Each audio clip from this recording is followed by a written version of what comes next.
Good evening and welcome to round 15 of our ISO 1986 Formula 1 Championship, coming to you tonight from Gran Premio de México. And I'll probably have both Alberto and Richard Wilkes on my case for that pronunciation, but who cares? We're live once again, and with me in the booth I have Ryan Walker. Finally, I get to broadcast with Ryan. How are you tonight? Yeah, I'm doing good, mate, and it's a good fair broadcast for you finally as well. So, and one of my favourite tracks. I think it should be a good race.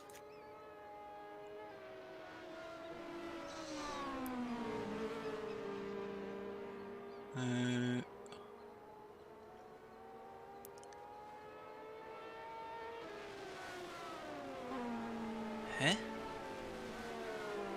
Why is that happening though?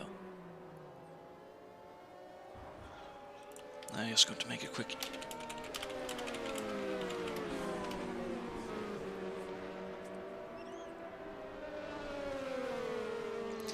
Seems to be a slight trouble with the audio, so I'm just seeing if you can hear us or not.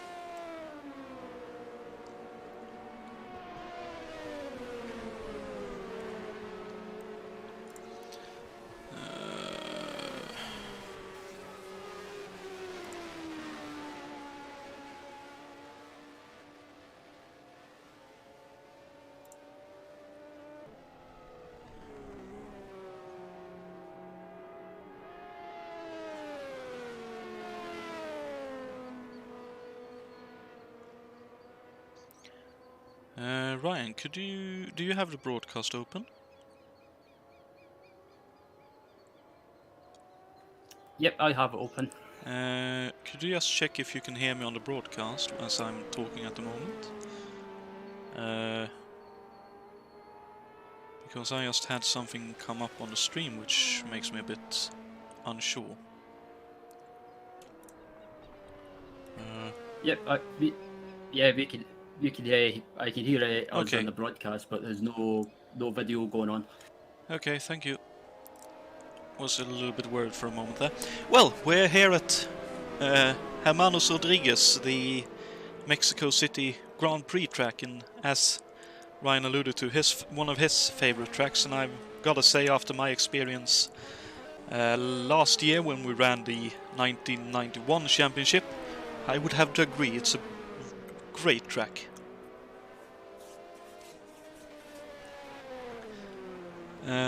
And the reason we don't have any video at the moment is because we are running a little bit barren. Last minute situation for Jason saw him not be able to make this broadcast, and he sends his regards and hopes he'll be back in the near future.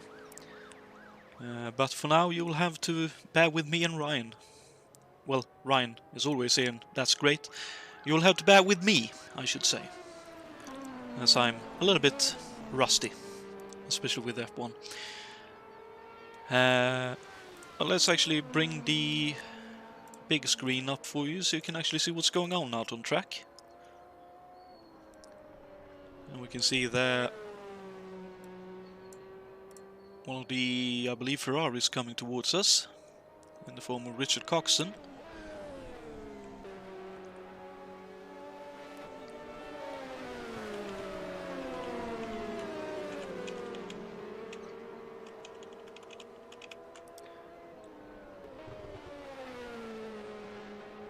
And yeah, let's see. For this race, for everyone interested, we'll go over some of the basics. We can probably expect medium or hard tires, with this being a high-speed track, usually very hot, and I suppose we all know about the final turn, which always causes some major issues. But I'd say, Ryan, that's also one of the turns of this track that gives it a lot of character. Yeah, absolutely. It's what makes this track so much fun, and the reason I like the track is because you've got a mixture of corners, technical corners like high speed corners, and then slow speed corners, medium speed corners. So it's got a bit of everything, and it makes it a real challenge. And it's one of my favourite tracks because of the final corner. I remember, even though it's a 1986 season, back in 1990, I think it was, Nigel Mansell made that famous pass around the outside of Gerhard Berger, and somehow managed to make it stick. So, yeah, I wouldn't be surprised if you see someone attempt that tonight. Very much so. I'm just going to make sure my ping ain't too high, because that looks a bit strange too for me.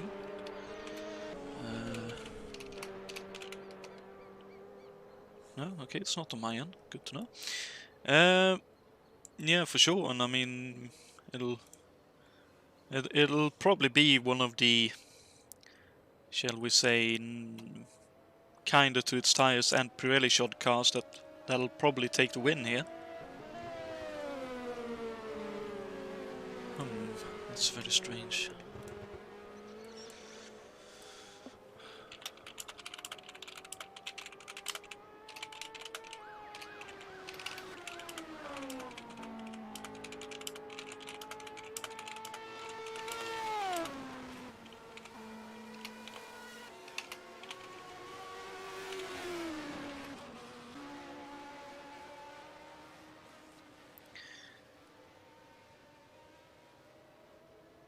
Aha, that's why it's good doing that. Okay, good to know. We'll be back on track shortly. Let's see, what else did we have? So we have something to talk about in the meantime. Fuel can be quite tough because obviously we have that. I think it's like nearly 2k front straight, at least 1.5.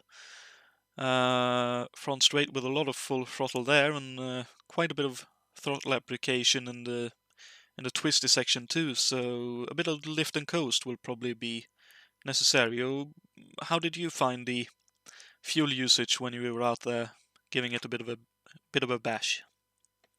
Yeah, I found around this track anyway that fuel usage was much higher than it has been in previous rounds, and I think don't be surprised if you see some drivers attempting some fuel saving. They like lifting and coasting for some of the corners, especially turn one. And yeah, for anyone that's wondering what lift and coast is, it's basically when you lift off the throttle early, probably a few meters before the corner, lifting off the throttle and just letting the car roll, for example, just to try and save some fuel.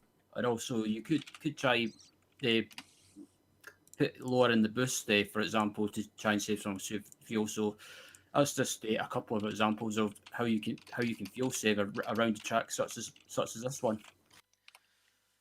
Well, I suppose another thing you can do is be very, very smooth, going both off and on the throttle.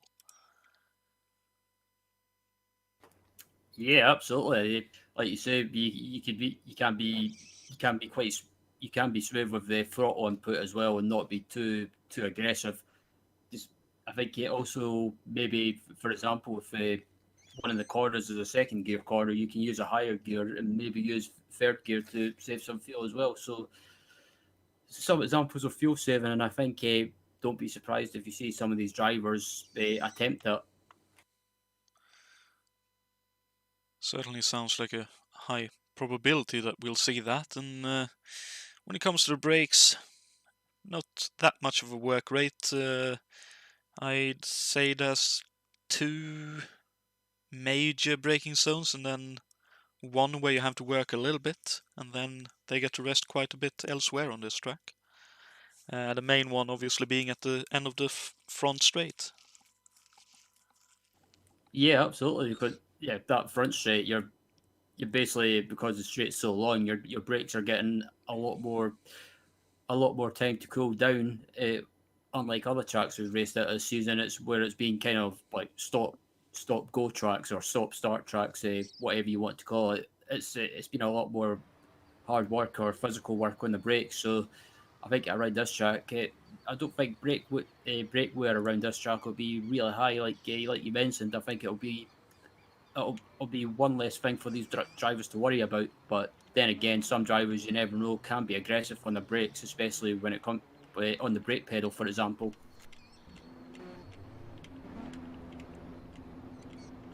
Yeah, for sure. Right then. Let's bring you back to track, and good thing we're looking at Tim Hiller, because one of the updates that the teams saw for this round was that the Renault powered, complete brain fade on the name, the Renault powered Lotus had a new qualifying engine available, presumably with some bigger turbos and a lot more power, as were the standards of the day. Let's see, who else do we have? We have let's see if we can find an arrows out on track. There we have one, Alan Santo. The team had some revised rear wings, and Alan Santo specifically is running a slightly different special livery for this particular event. I wonder if there were a local driver in that car. I can't remember exactly, but I believe that might be the case.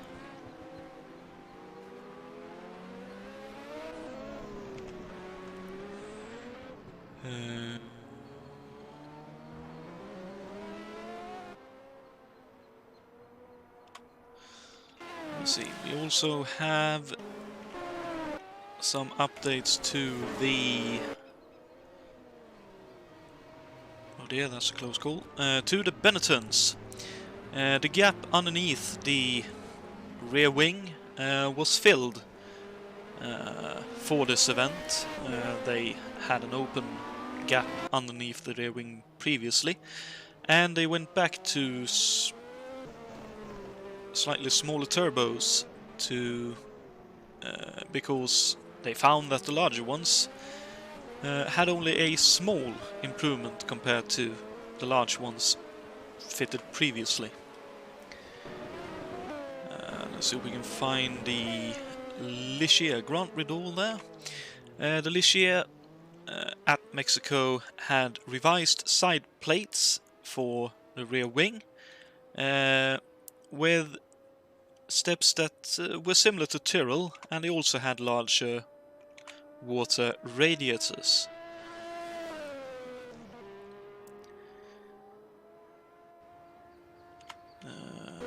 McLaren, here in the form of Juha Boos, had two things coming to it, and Juha Boos, mind you, also took pole for this event.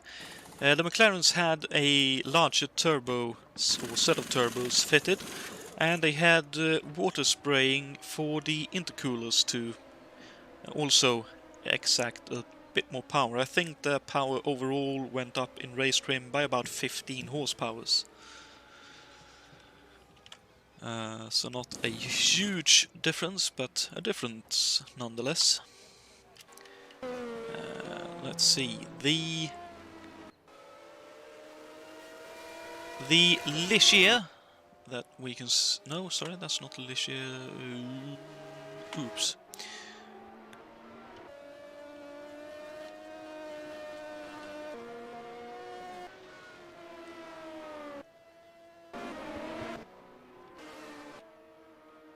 Let's see, the Ferrari.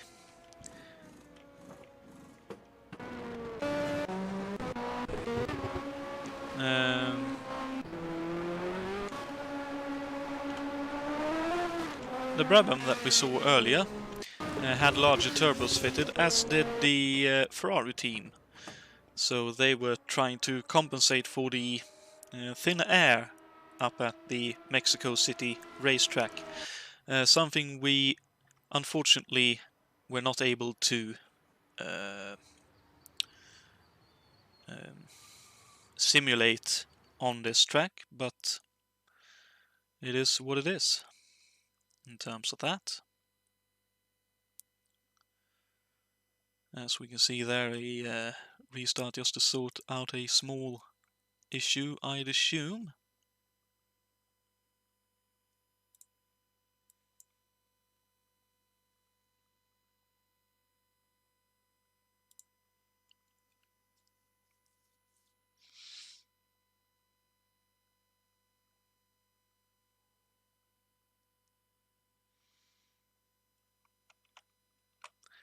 And while we're waiting, the final car update was to the Hases, which at Mexico ran the cars with what could best be described as a snorkel-style air duct in place of the NACA ducts on top of the side pods. And they also ran a longer wheelbase version of their cars, which put about 1% of the weight, more of the weight, towards the front of the car.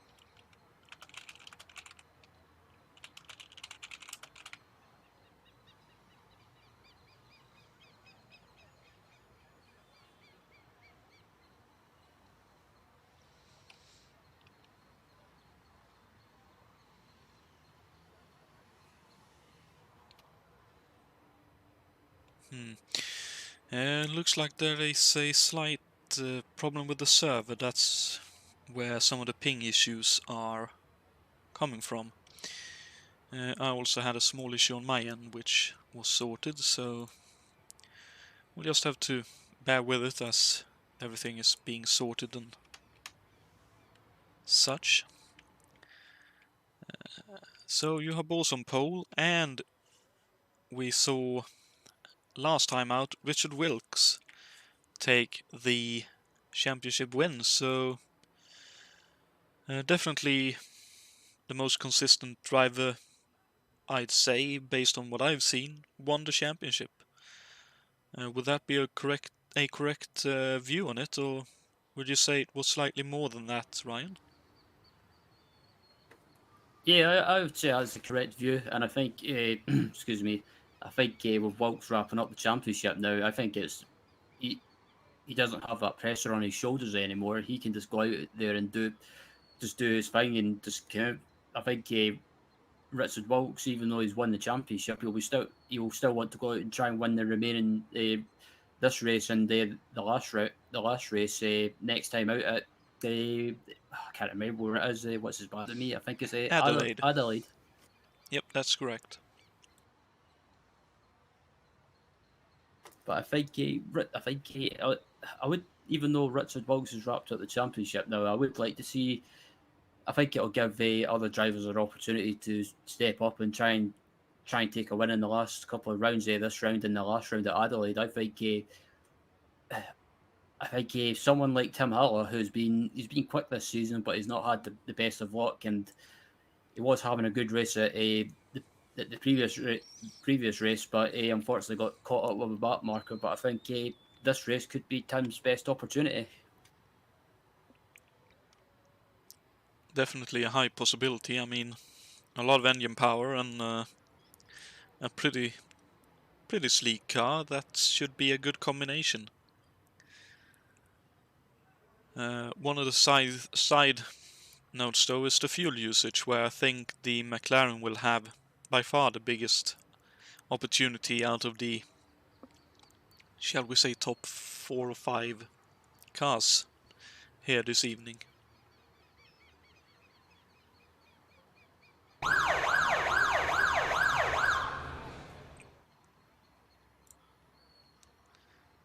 As we now looks to be moving into the race session proper.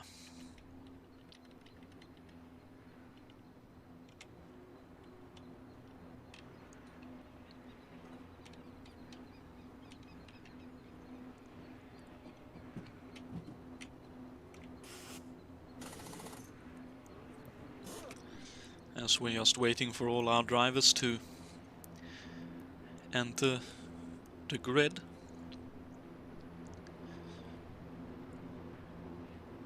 And for the tension to start building for everyone The braking for turn 1 here is always, shall we say, interesting.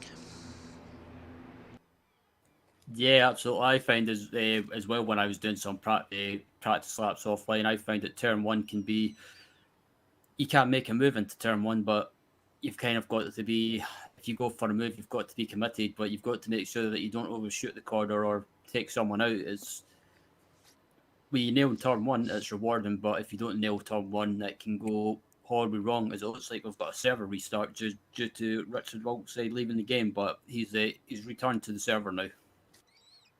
Okay, so some slight technical niggles here. Also, happy Halloween to anyone watching or partaking that celebrates that particular occasion.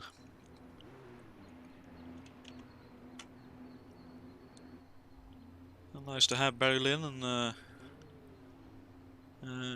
Schnelle Bases here, viewing the show. And some more viewers as well. Welcome to everyone. I hope you'll enjoy the show.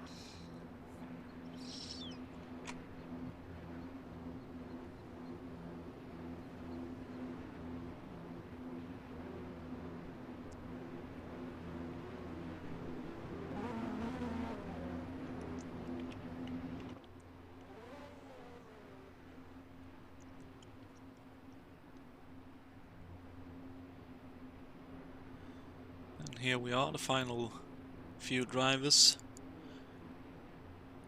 joining the grid.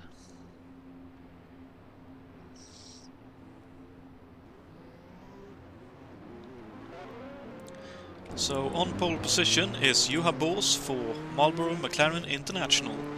Second on the grid, our championship winning Richard Wilkes for John Player Special Team Lotus. Gabriel Little Piccolo lines up third for Benetton Formula, with his teammate for this round, Brian Yannick, lining up fourth.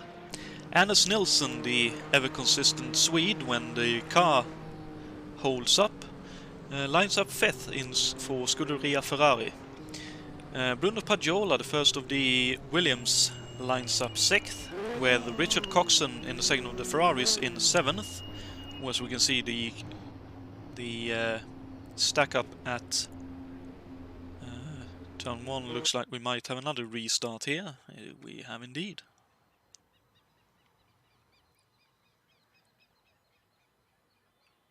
Oh dear.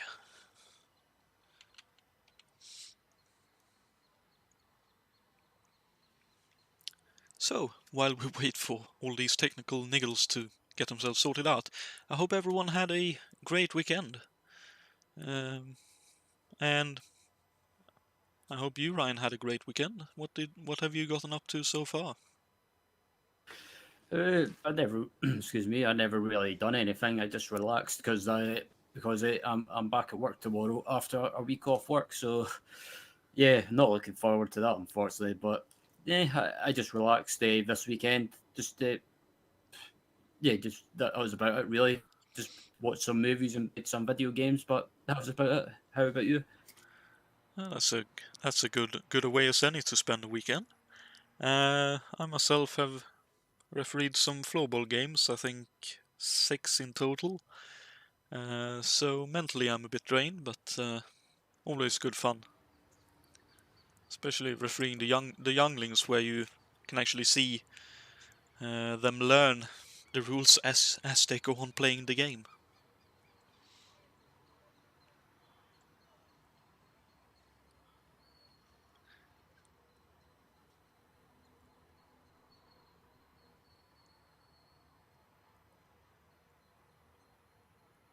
And I suppose too, as we wait,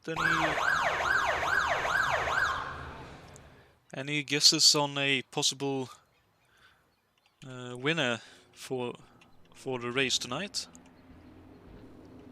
I'm not sure. Normally I would pick a winner, but top three I'll probably go for Tim. I was going to say, yeah, Tim Hillif to take the win. Second place to be Juha Boss, and rounding out the top three, I'll go for I'll go for Richard Coxen. That's an interesting choice. But when it comes to picking predictions, I'm so terrible. It never ever goes well. Well, I think that's something we all run into.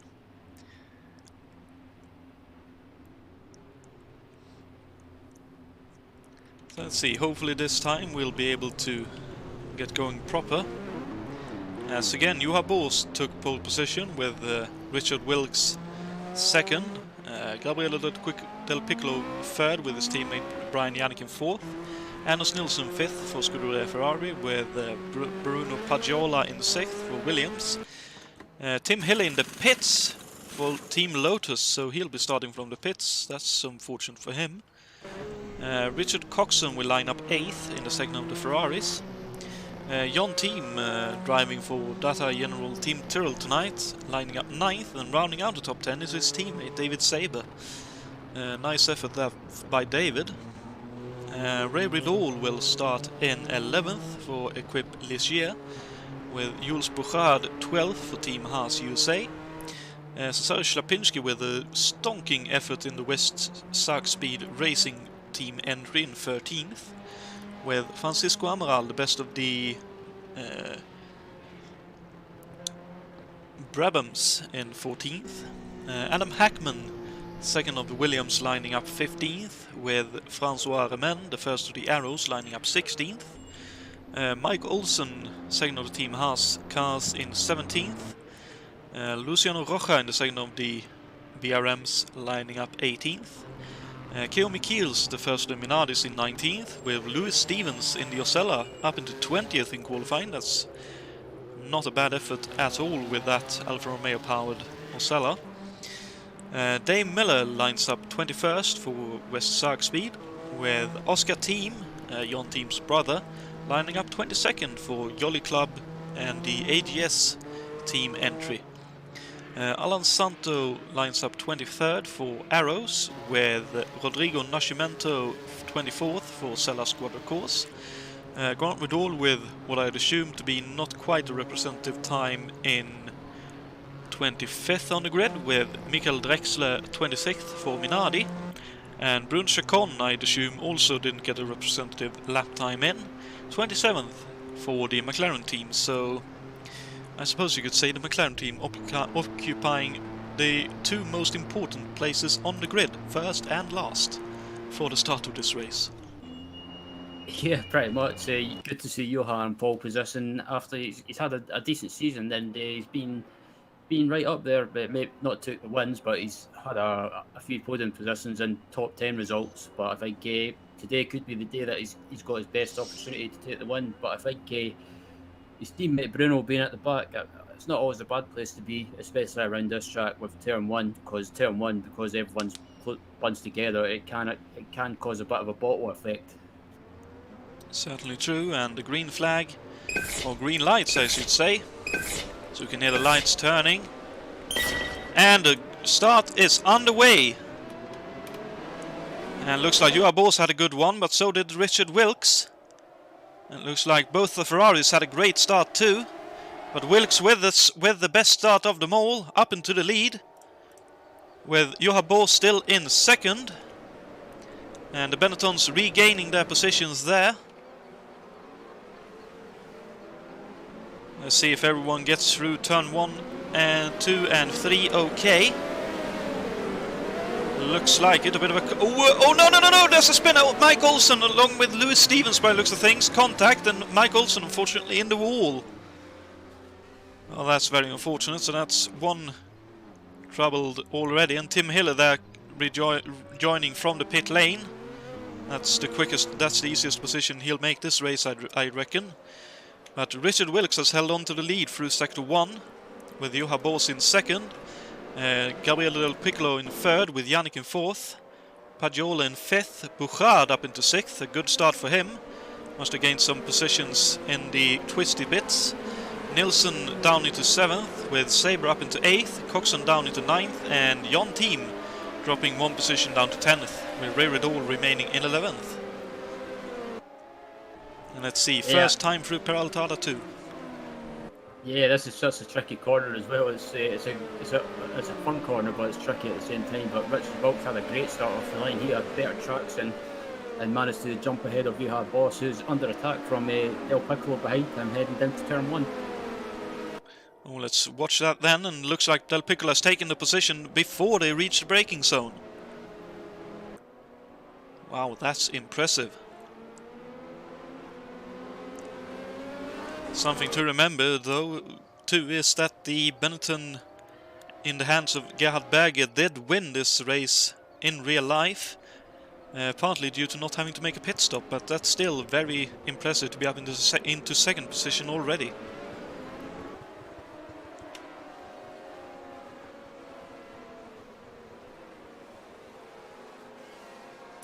Oh, and that's one of the Ferraris back then.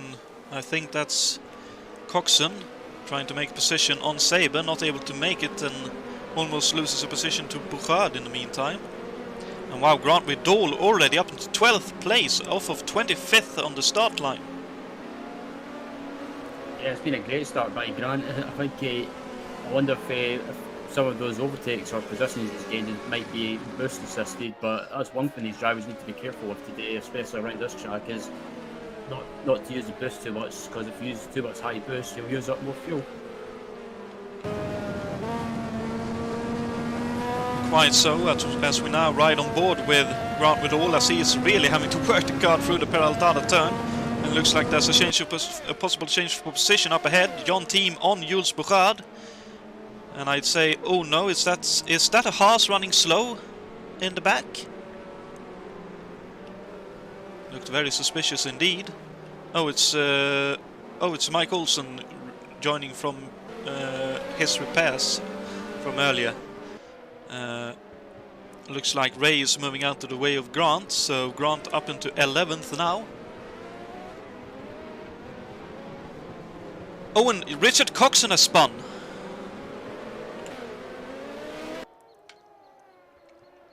Let's see if we can catch what happened here, down into turn 4. Oh, and the car just swapped ends on him. Looks like he might have entered it a bit too fast. Oh, and nearly got collected by Saber too, as he spun across the infield.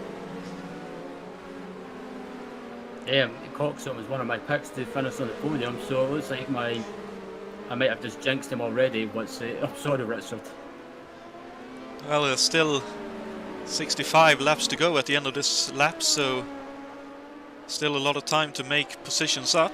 But that definitely makes it a bit of a trickier proposition for him, as that's Dave Miller under attack from Francisco Amaral, and Amaral goes around outside with that BMW powered Brabham. That's some very good speed in a straight line, at least for the Brabhams. And there we have Grant now ahead of Bouchard, so Grant gained another position up to 9th. If I didn't make that mistake, I didn't. Del Piccolo has taken the lead too in the Benetton, with Wilkes now under attack from Boss. I wonder if Wilkes is just taking it easy now and just thinking about the fuel and not wanting to push too early in the race. But some drivers are using the boost it seems, and other drivers are just being a little bit more cautious at the moment. Definitely looks so. That's Del Piccolo, Wilkes, Boss, Yannick, Pagiola, Nilsson. Top 6. Then a bit of a gap back to Saber in the Tyrrell in 7th. Tim, his teammate, in 8th. Riddle, Grant and Bouchard. Ray Riddle, Slapinski 12th, and the Sark Speed Coxen 13th now, ahead of Remen in 14th. Amaral 15th. Miller in 16th. Mike Olsen 26th and trying to get laps back. Rocha and Hille. Oliver Team, Hackman and Chacon. And then a little gap back to Lewis Stevens in 22nd. Drexler 23rd. Alan Santo 24th. And then a further gap back to the last remaining cars, as unfortunately K.O. Michiels has retired. That's unfortunate for him.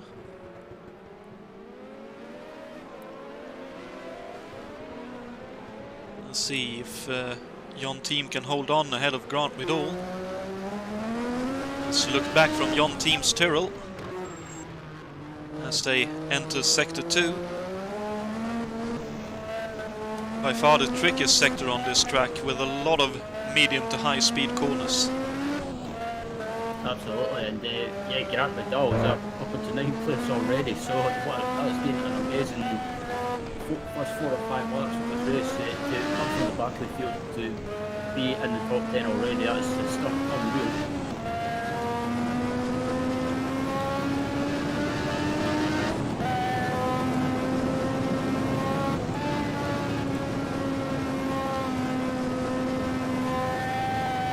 That Tyrrell looks very nice through the Peraltada turn.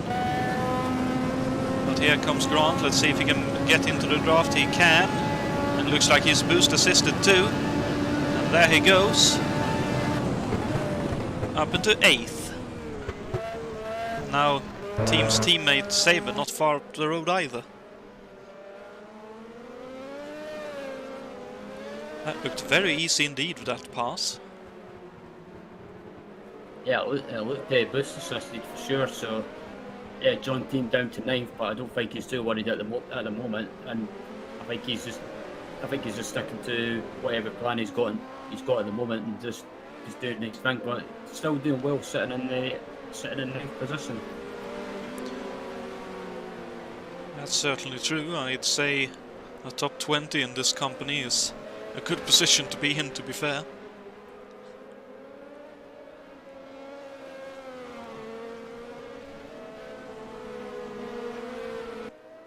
And look at that, Vidal has already opened up a gap to Team over half a lap. Of about, I'd say a second, maybe even a second and a half there. Let's see, the train here is still going strong. Oh, and there goes Anders Nilsson up past Bruno Pagiola. And Bors 2 on Richard Wilkes, so Bors up into 2nd and Nilsson up into 5th. So the battle here is definitely on. Although Pagiola trying to make the position back, not able to do so though.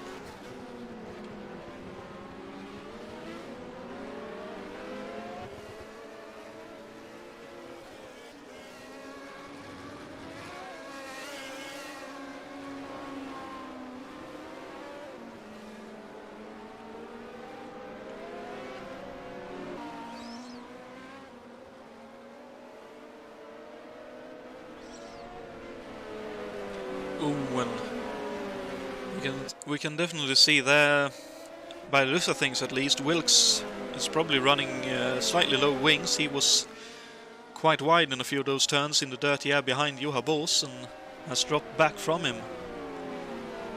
I know last year that Richard Wilkes ran a very low downforce configuration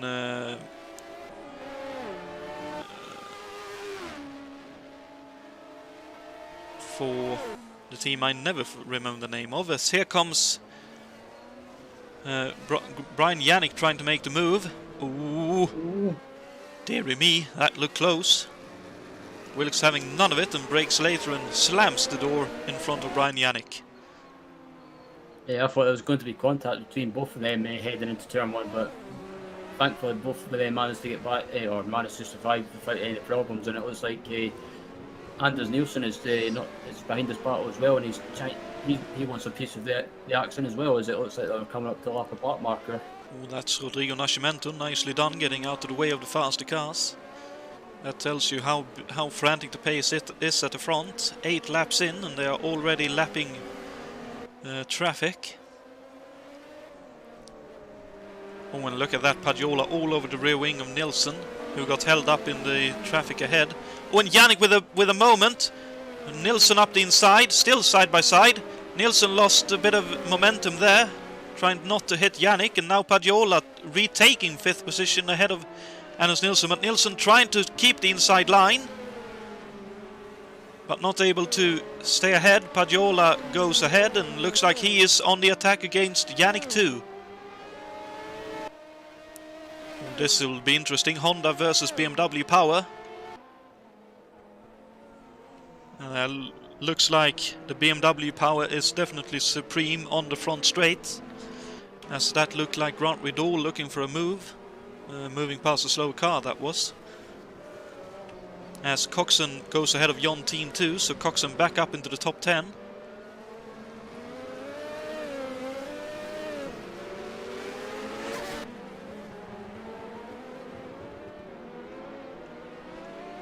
Oh dear, that looked a bit frantic. With a moment there. You see Tim Hill up into 14th. Remen still holding on to 15th ahead of Francisco Amaral in the Brabham. Rocha 17th, got by Miller a couple of laps ago, I noticed. And I'd say that sack speed was probably not the nicest car to drive around this track. With Chacon in 19th and Oscar Team breaking the top 20 in the AGS. We've seen that car be quite quick in a few rounds, but looks like Oscar is looking to try and bring the car home to a finish. Stevens 21st, Santo 22nd, Drexler 23rd, Hackman in 24th after what I'd assume would be a pit stop for some repairs or a change of tyres. And Rodrigo Nascimento in 25th with Mike Olsen in 26th. And Del Piccolo with a 10-second advantage on Juha Boos.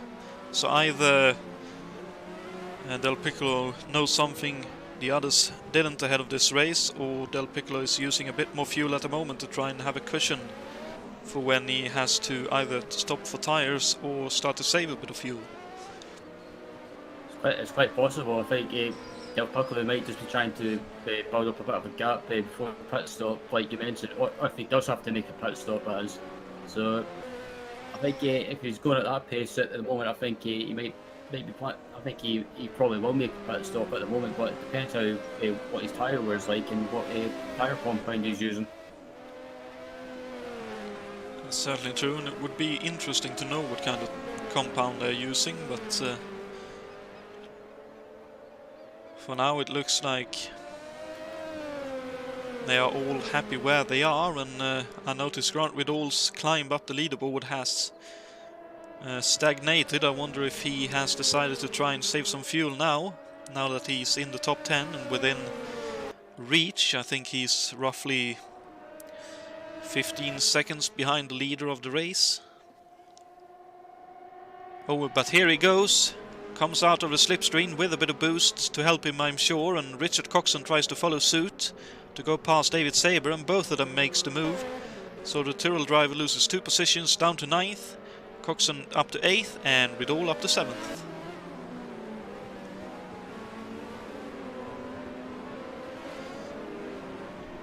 Yep, so it seems like the whole field's settled down at the moment. It looks like, I was just looking back I was watching Bruno Paggiola, and it looks like one of the Team Haas cars is out off at the side of the track.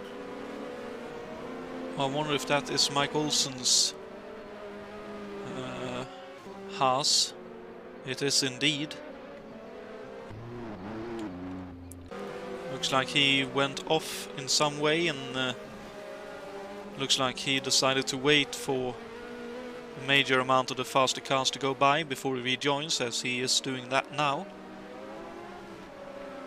So very sporting, as he had the leaders coming up to have the mindset to do that.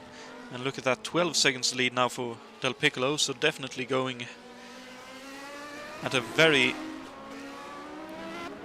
very fast pace indeed. As your Boos now has a 2-second advantage ahead of Richard Wilkes, who has Brian Yannick for fairly close company. Paggiola a little bit further back, and then Anders Nilsson still holding on to 6th position, with a big gap now back to Coxen, who's gotten past Grant Rideau, which I'd assume would have happened on the front straight. It did indeed, as here we can see the pass being made. Looks like Grant Rideau decided to not fight it too hard, possibly hoping to use the Ferrari's straight line speed to help him get closer to the front while saving some fuel. That's possible. I think Richard Coxen he had the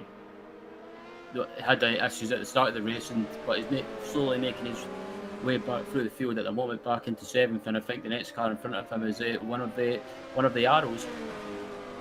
He just got past the Arrows actually. That was Santo being lapped.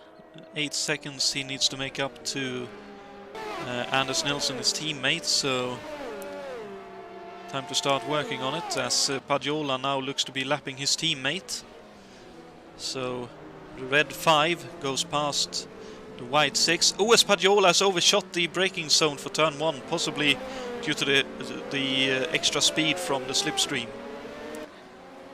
That's one of the biggest things in this series, these running behind another car and having some extra pace. You really need to be mindful of that when you try to brake and slow down the car. Yeah, you do indeed, and it's just the nature of this track as well. So it's some corners you might think it's challenged or easy, but it's a challenging track, and one I find anyway. You've got to be really alert and focused at all times. That's definitely true, especially in this serpentine section where it's more or less right, left, left, as we see Coxen now going through that last left, and it's all a momentum thing where you need to hit the first turn right correctly, and then you need to hit the next one correctly, and then the next one, and then the next one, and then the next one. Always there's a yellow flag here. Oh dearie me, that's one of the Ocellas with a big off at the Peraltada turn. That's unfortunately Rodrigo Nascimento, and that looks like a race finished for him.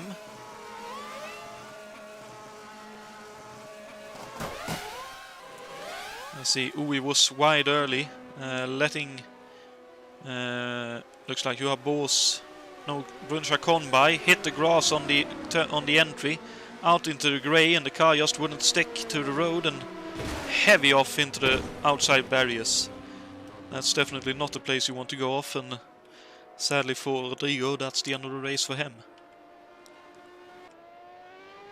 Yeah, that was unfortunate for him, and K. Michelle's was out with an engine failure, and Nascimento out with an accident. So slowly this track is starting to claim some drivers, but at the moment we've still got 25 cars running at the moment, which is still good. It definitely is.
I just love sitting on the front straight right now, listening to the different engine notes. That's what I live for. Yeah, same. I like watching this front straight as well. It's just so much fun watching the cars come down to turn 1, just really quickly, and then all of a sudden have to slow down. But I'm looking at the gap back up at the front as well. Del Piccolo has managed to get that gap up to about 18 seconds now, so wow. he's not hanging around. I wonder if Juha might have been slightly held up behind a slower car. Oh, as there's a move being made, Yannick flying past Wilkes, going down into turn 1. Looked like slightly boost related pass, but still, that's Yannick up into third in the podium, so both Benettons on the podium at the moment, with Wilkes now down to fourth and Bruno Padiola close behind, and Nilsson now having dropped back a few seconds behind Padiola, possibly feeling the fuel limit that some of the cars and drivers will definitely be having to struggle with. Alan Santo has retired too, I noticed. That's very unfortunate. He was having a good race up until that point. Oh, and that looks like a big off for him too. Oh, same turn, Peraltada. Looks like he overheated. Yep, looks like he overheated the left rear tire and rear-ended it into the tire wall on the outside, and a heavy crash for him. That's unfortunately another driver out, and as you say, the track is definitely starting to bite back as the drivers are taking more and more liberties as the fuel burns off, and they are able to go a little bit quicker still. Yep, and yeah, I think it's just halfway through the race as well is probably when you'll see drivers maybe start to make silly mistakes when stuff like fatigue or tiredness starts to kick in. Oh no! That's Oscar Team, looks like an engine failure. Pulling off at the end of the front straight, so that's another one going out.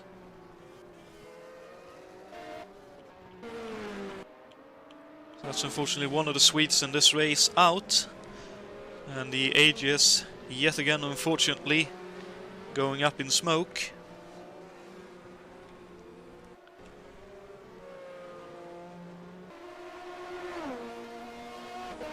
Oh, and Adam Hackman has retired too. Looks like he pulled into the pits and... Okay, looks like Hackman pulled into the pits and retired on the spot. So yeah, I wonder what was going on there. Difficult to say. Might feel that he was being a danger on track and pulled off for that reason. That, or maybe some real life issues going on, but either way, that's another retiree, and Michael Drexler 21st and currently last running in the Minardi team, but only one more retiree and he'll be up into the top 20, where currently Lewis Stevens is sitting in the Osella, the last remaining Osella. Dave Miller currently running in 19th, with Brun Chacon in 18th, Francisco Amral 17th, Rocha his teammate in 16th, Remen 15th, Schlapinski in 14th, Ray Riddle in 13th. Oh, and that's another engine failure for someone. I'm fairly sure that looked like a lot of engine smoke. It is. Looks like in Minardi, unfortunately. Number 24, I think that is. I have a sneaking suspicion that is old Michael Drexler. It is indeed, so unfortunately his engine could not last the laps he needed to get a top 20 finish. That's unfortunate.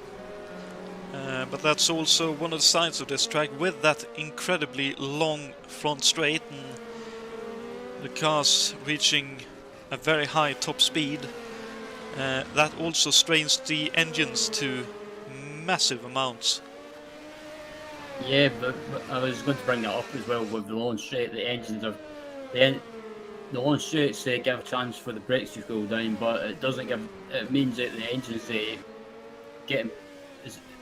basically getting loads of hard work put strained on it. So the long straight good for brakes, but some of these engines are starting to just starting to say they've had enough, and yeah, I've just got a sneaky feeling that someone at the front's going to blow their engine at some point. But it could be these drivers maybe just over revving the engines too much when it comes to downshifting, for example. Well, it's definitely a possibility. Difficult to say for sure what is going on exactly, but I suppose we'll hear about it in due course. Jon Team unfortunately now drops outside the top 10 because Tim Hille has made it inside, passing the Tyrrell driver. So Tim Hille starting from the pit lane, now up into the top 10. But I think about probably 30 odd seconds behind the leader of the race. Saber still holding on to 9th. Very nice effort so far in this race for him. Grant Riddall up to 8th and now only 6 seconds behind Coxen, but dropping back by the looks of things. Coxen himself is closing up on his teammate Nilsson, who himself is dropping further back behind Pagiola. I was going to say, but I was looking at the timestamp. He is now sort of holding on to the Williams, just barely. With Wilkes in 4th still, Yannick 3rd, Bo still in 2nd, and 16.5 seconds the deficit for him to Del Piccolo. Still holding on to the lead and looks to be going at a, for him, quite pleasant pace at the moment.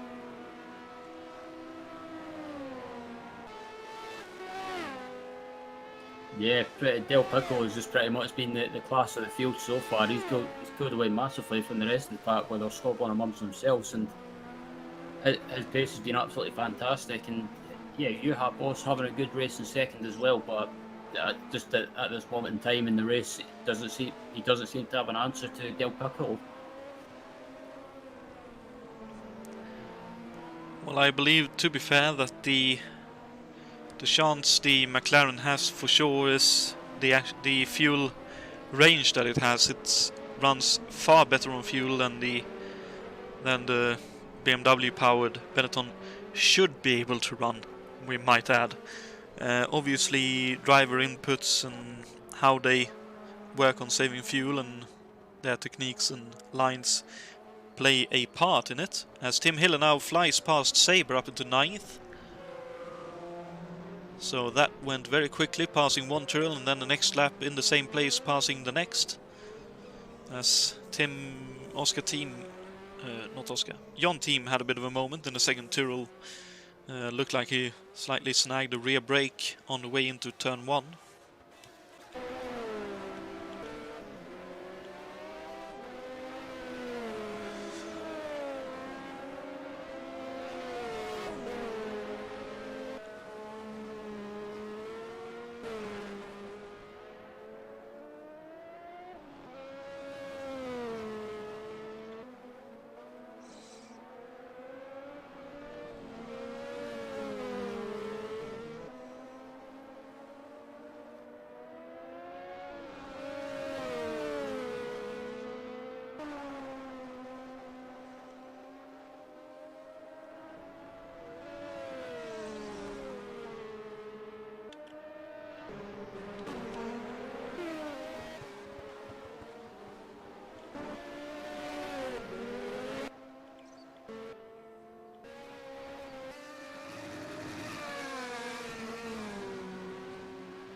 And seeing as Del Piccolo is running very, very well indeed, let's take a lap and ride on board with him and see how he works this track.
that, ladies and gentlemen, is what a quite hectic looking lap looks like. Ooh, is there someone off with a big crash? I can hear some burning of an engine, I think.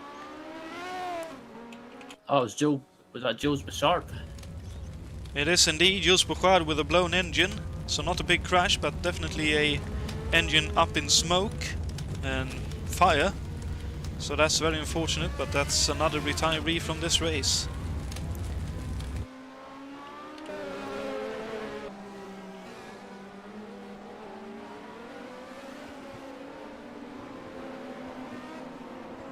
So unfortunately another engine calling it quits, and we're about a third of the way in.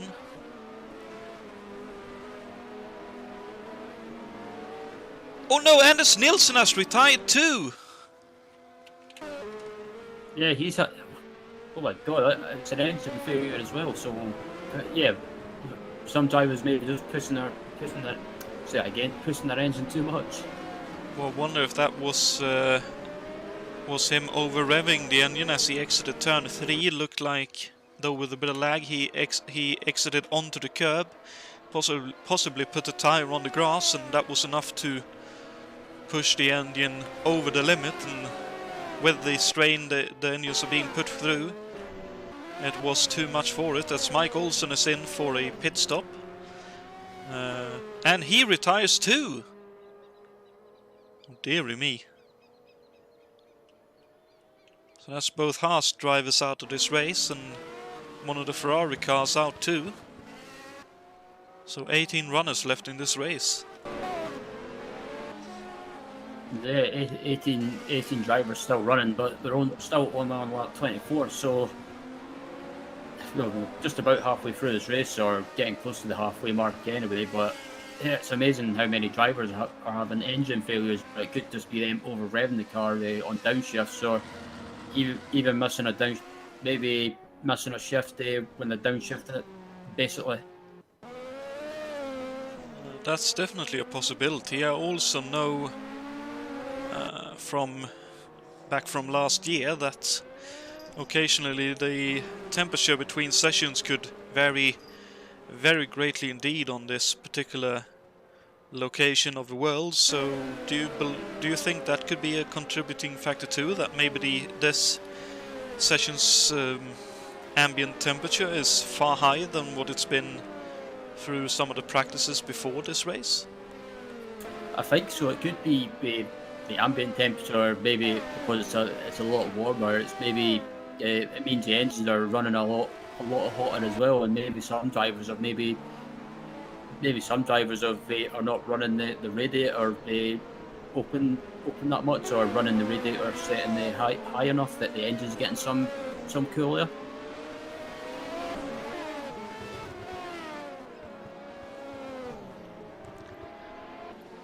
Definitely feels like there must be some more contributing factor than just the engines crying it quits.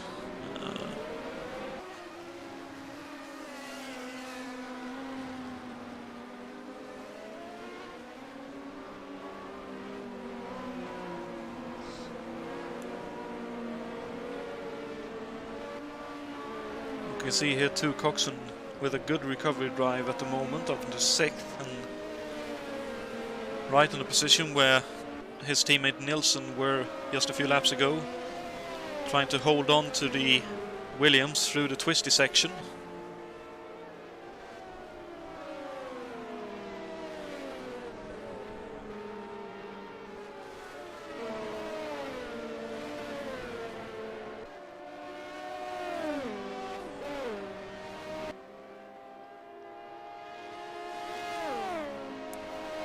Looks like that's Grant Vidal now lapping one of the Brabhams. That was Francisco Amaral being put a lap down by Grant. And it looks like it's a case of, for both the Ferrari drivers, that they are very quick down the front straight and catch back up to the Williams there, but I wonder if the Ferrari might be a little bit little bit on the heavy side maybe through the twisty bits and a bit unruly, and they lose time partly for that and partly due to maybe not being able to run enough wing on the car.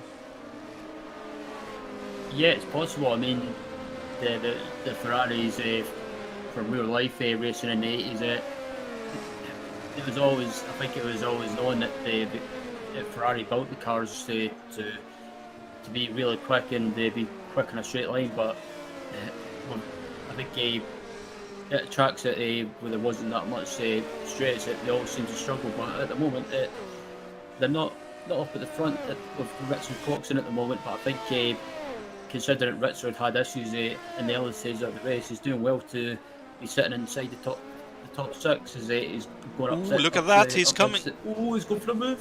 Wow!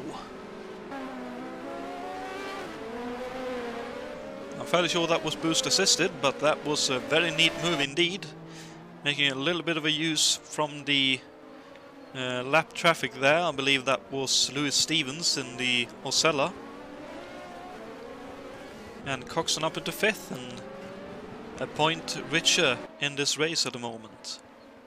Yeah, I was about to say, considering his issues in the early stages of the race when he ended up falling back slightly, he's doing well to sit inside the top 6, but I'll take that back. He's sitting inside the top 5 now, and I think Richard Boggs is not too far ahead of him. Now about 2 seconds up the road, and based on the pace he's getting down the straight, I reckon he'll be closing in within a couple of maybe 3 laps.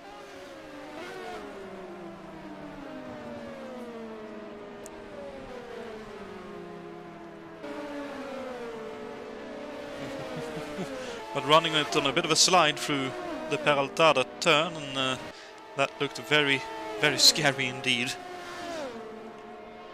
As we can see there, the speed difference down the straight is massive for the Ferrari. Look at that.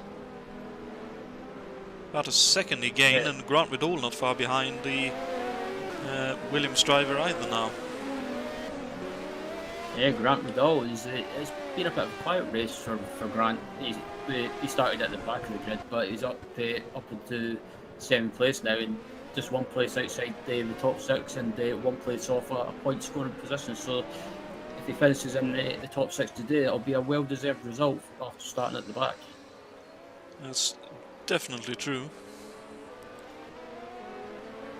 Oh, and that's Paggiol actually spinning off, so Grant Riddle is up into 6th. Let's see what happened to Bruno there. That looked very strange.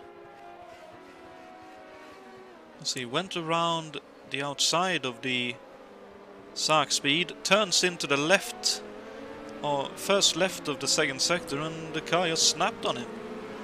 I wonder if that could that have been a gear shift thing where either it jumped out of gear or didn't get the gear in, and that caused the car to snap? I think it could have been. I think it's either gear selection problems, or maybe just something's happened. Grant Riddle's span coming into the pit lane. Well, he's having I just saw that. he's having all kinds of moments in this race. Yeah, it's something that it's easy to see. That looks like this track. Yeah, that looks like the hard tires, by the way. If I'm not entirely mistaken. No, that's actually the... Let's see, the green ones.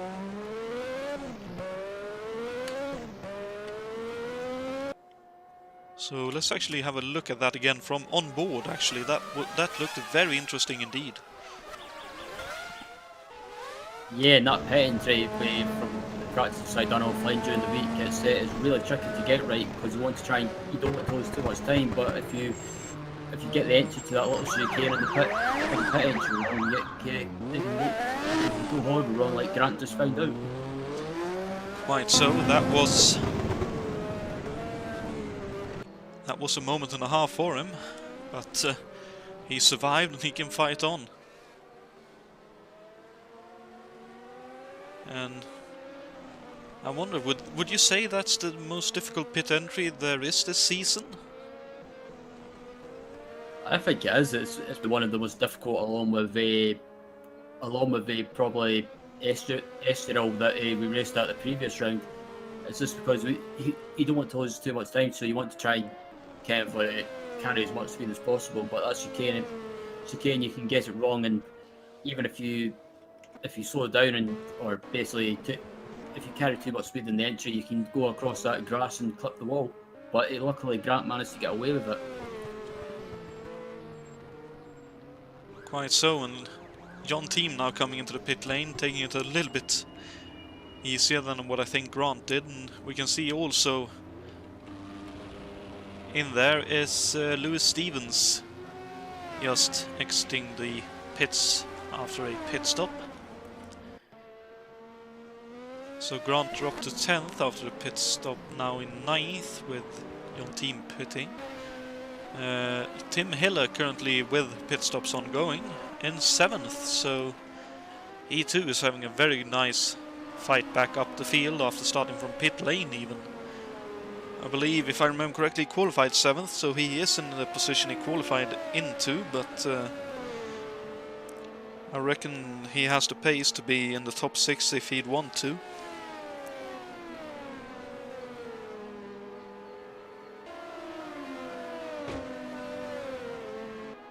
Oh, that looked like some tire debris out on track?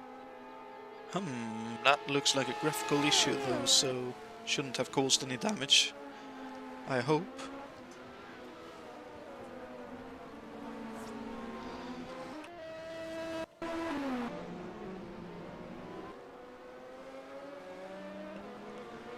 And look at this, Coxen now right up behind Richard Wilkes.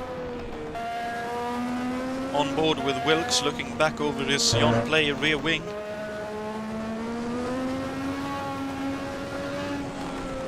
And a fight for 4th and 5th.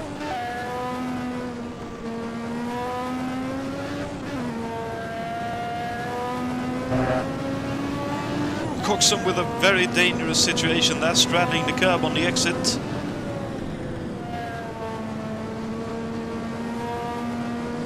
Wilkes likewise looked like he was wide on the entry to the Peraltada and out into the dirty stuff on the outside of the racing line.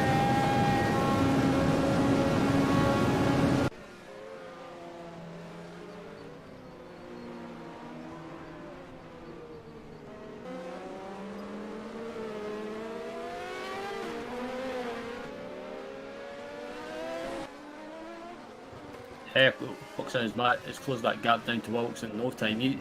Actually, really quickly he's closed that gap down, so I don't know if Wilkes is struggling or... Oh, he is, because that's a mistake. He is off on the infield, and Coxen up into 4th position.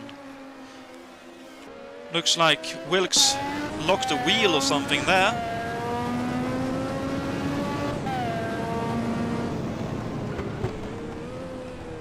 No, actually, just... sounds like he didn't quite manage to get the gear in, trying to slow down for the turn, and that's why he went... Oh, it's went wide again. Oh, it's a replay. Sorry. Sorry, I was looking at something else and I looked back and it was a replay. Oh, my bad. That's a Murrayism if I've ever heard one. Oh, as Coxen now heads for the pit lane just after he got the position.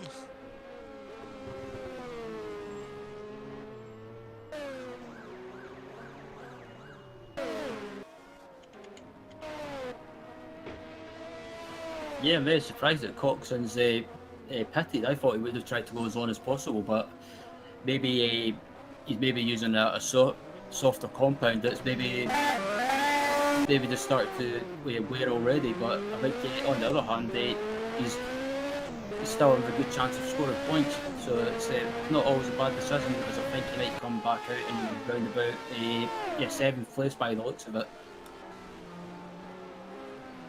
That's definitely not too much lost, but if anyone doesn't stop for tyres, he needs to be going quite a bit quicker. I wonder if that's also a combination of the Ferrari maybe being a bit heavy, and that causing quite a bit of tyre wear for Coxen and Nilsson when he was driving the Ferrari before his retirement with that engine failure. Yeah, I think so. With the the Ferrari being a slightly heavier car, I think it's probably wearing the tyres a lot more than expected. So I think Coxen's probably decided that it's not worth the risk of trying to go as long as possible in case he gets something with the puncture. So I think he made the correct call, making a pit stop and putting new rubber on.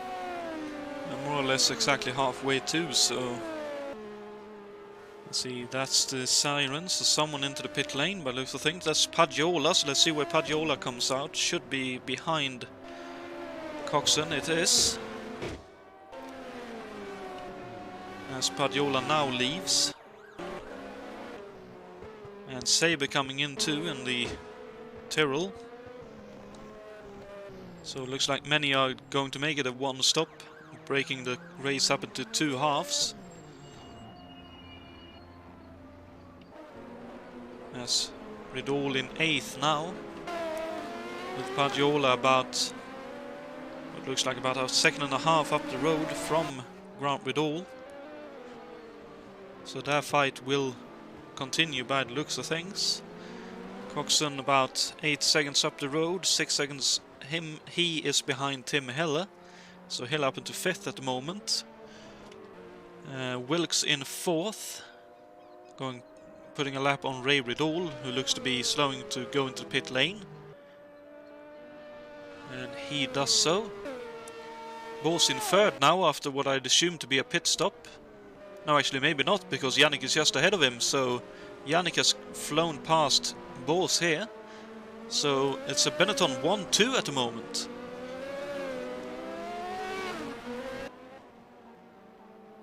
Yeah, it's a great team for a great day for the Benetton team at the moment, 1st and 2nd, and no one's had an answer for Del Piccolo. He's pretty much just been the class of the field so far, but we've still got quite a way to go in this race yet, and it's been a good race from Brian Janik as well. He's been round about the top 3, top 4, so up in 2nd place at the moment, and doing a good job. I have to agree with that. He's definitely put the time in to be able to drive the car well, and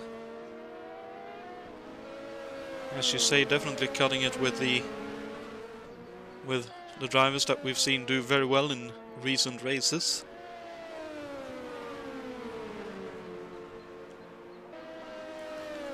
And possibly, based on real-life results too,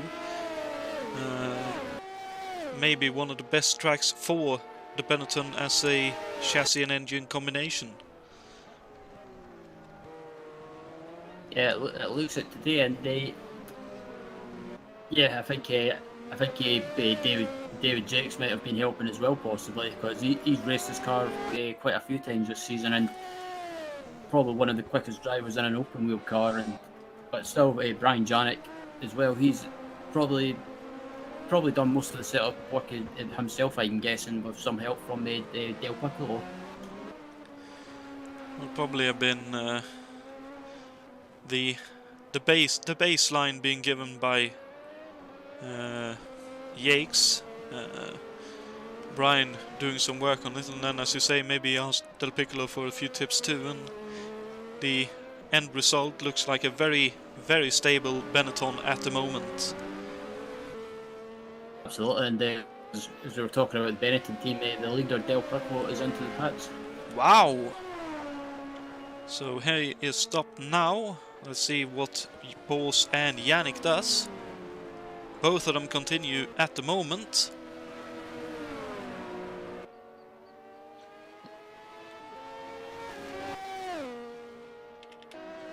And there's Del Piccolo still in the pit lane. Yeah, this is a very long stop.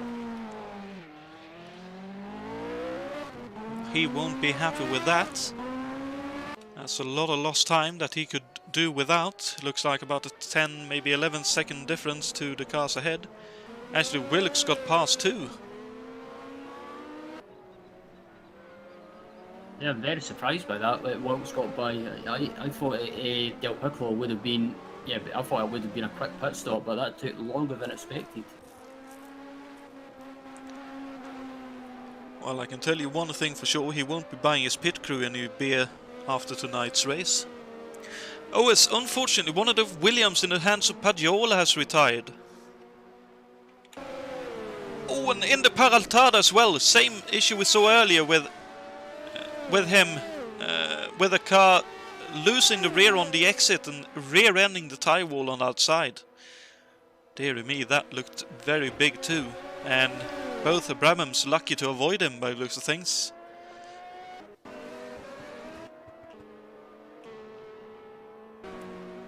Wowee. So that means Ray Riddle in about half a lap's time will be up into the top 10. Francisco Amaral in the Brabham will be just outside the top 10 with his teammate Rocha just behind him too. With Chacon currently 14th now with Schlapinski in 15th. Remen now running 16th with Dave Miller in 17th. And Lewis Stevens, I believe the final runner running at the moment in the Osella, in 18th.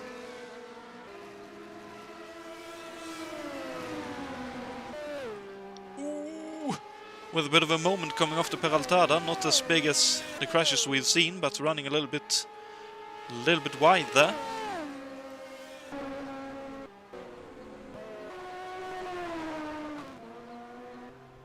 And Chacon now makes the pit stop that he wants to do in this race.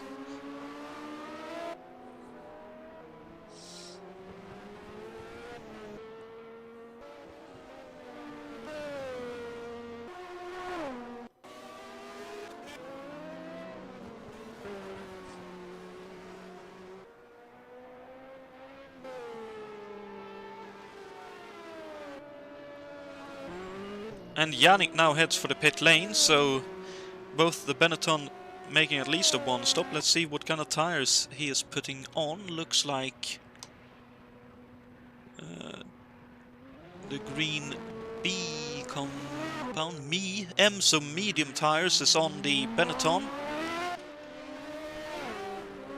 And Yannick drops to 5th because Coxen flies past him, who has already done a pit stop, and those new tires definitely helping him.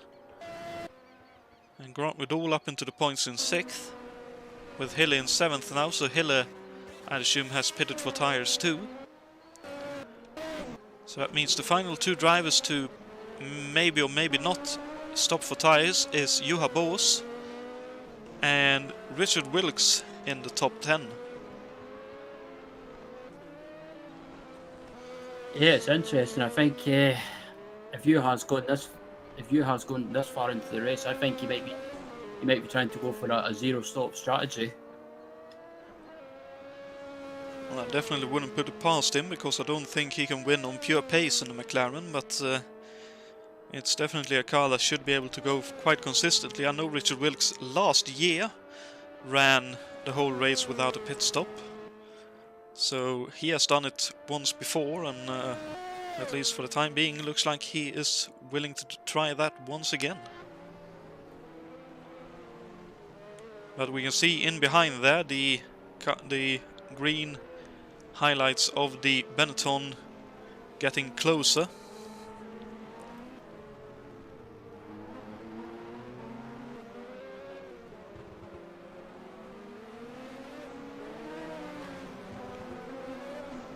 So it does look like the best Wilkes can hope for is possibly a third position, but because it looks like Del Piccolo has way more pace at the moment than what Richard Wilkes can pull out of that Lotus.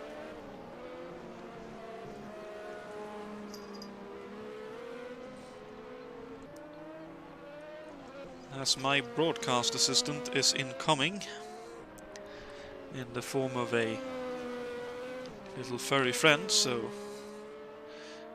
my apologies if the camera does anything clunky for a little while here.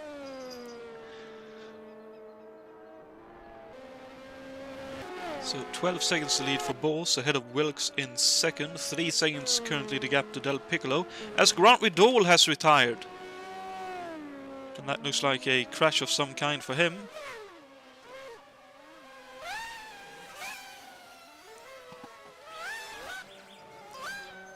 Oh, looks like it happened on the exit of Peraltada. See, looks like he was wide very early and hit the outside tire barrier and took the front wheel off, and that's all she wrote, unfortunately.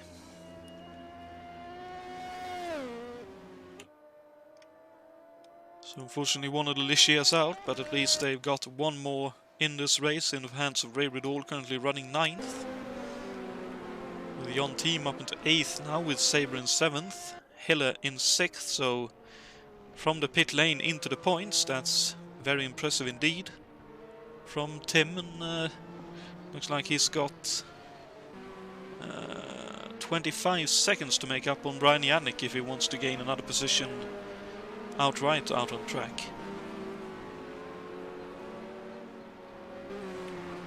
Yeah, I think the best he can look for, possibly, depending on what happens in front of him, is probably P5 or P6. But I think the gap in front of him at the moment, I don't think he'll have enough time to close that gap down. But still, you never know; anything can happen, as I've saw with the other drivers in the race so far. Quite so, and it's one of those where you, as long as you pluck on, you will probably get lucky in some way or another. As we can see now, Del Piccolo within slipstream distance of the Lotus in the hands of Wilkes up ahead of him. So probably won't be too long a time before the Italian will try to put a move on the Portuguese driver ahead of him.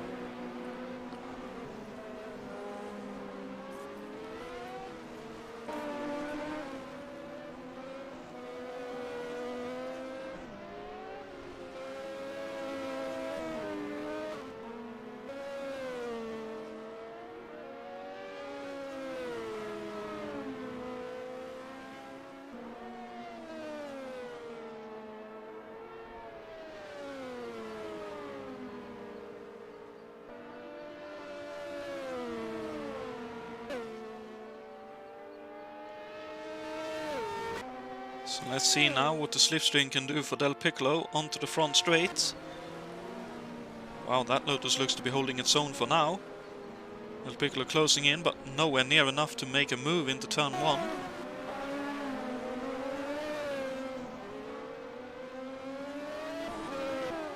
And likewise, Wilkes making sure to get a good exit out of turn 3, and ooh, oh dearie me, that's the closing of the door. The Italian didn't have an overlap, but that looked very aggressive from Wilkes, and Del Piccolo trying a move down into the cutback turn, and not able to make it work there either.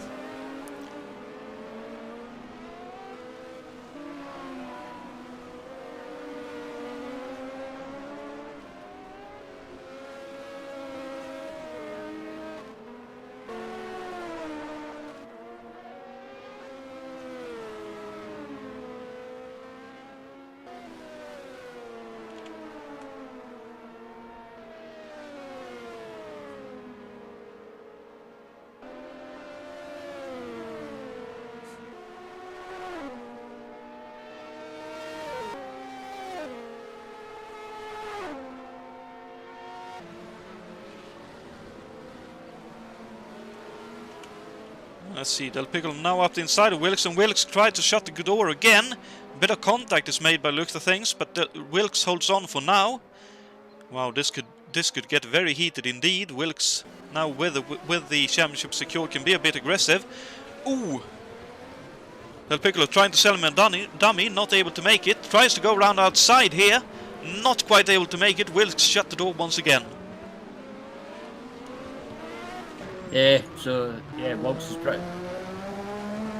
much on the defensive now. He was closing that gap down to Lunar Boss, but Boss has managed to stretch that gap back out ever so slightly. With Wilkes been under attack now from Del Piccolo, but Del Piccolo, I think he'll be frustrated after that pit stop, because he realises that he doesn't have a good chance of winning this race, and he still is, but Lunar Boss at the moment is just doing a good job keeping that gap up in front to around about 10 seconds. Very much so.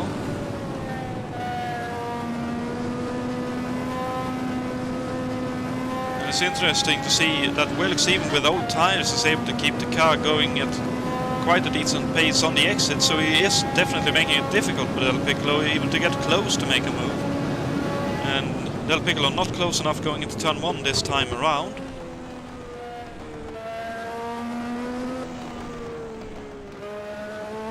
But Wilkes a little bit deep there, and with the stop tire and with wheel spin, that could open up for an opportunity for Del Piccolo down into turn 4.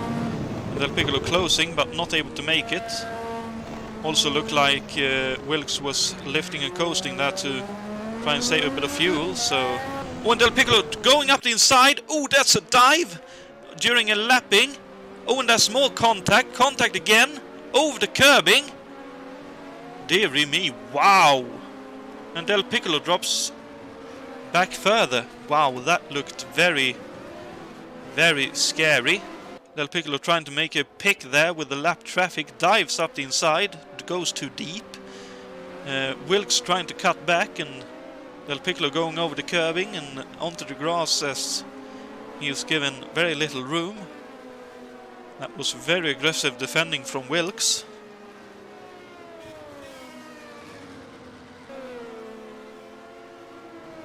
Yeah, it was indeed, and I thought I was going to end up in disaster, but luckily both of them managed to get away with it. Well, I don't think they'll be able to get away with it for much longer if they keep that up.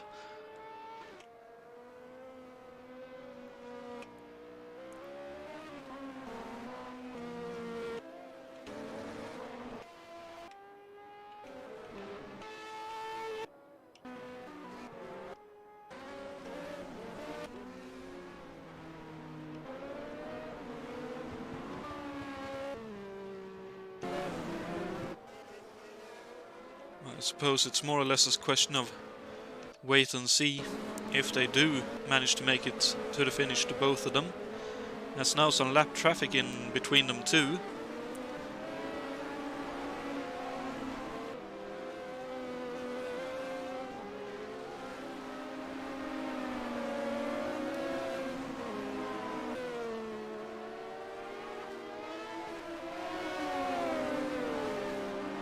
Oh no! Oh my god, that's a massive crash!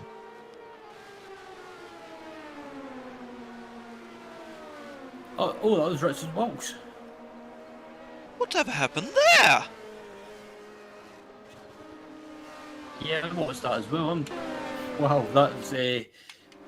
Oh, I don't know if Richard Wilkes was feeling the pressure or not, but that was a... You don't see that very often. That's a mistake. Wow, that looked like... With the wheel the way it is, that looks like a disconnected wheel.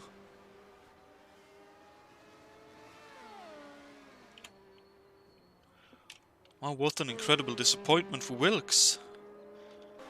That definitely looked like the... Like, he came through the turn and he was completely in control and the wheel just didn't straighten up. The wheel just continued turning. That definitely looked like some kind of wheel disconnection, because the throttle stayed the same too all the way until he hit the wall. Not full throttle, just partial throttle. Wow.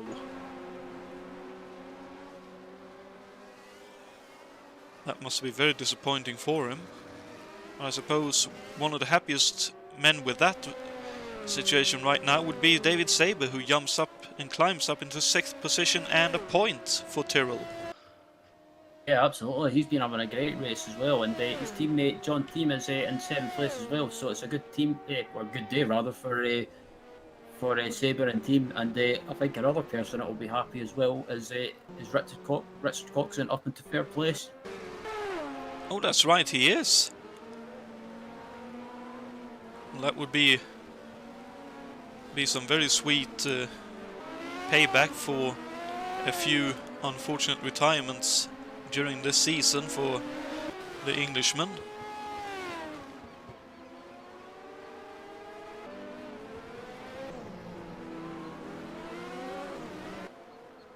Let's see now what Del Piccolo can do about the gap to Juha Boos, and I think Juha Boos will be very unhappy with the situation as it has turned out now, with Del Piccolo on new tyres without anyone to hold him back.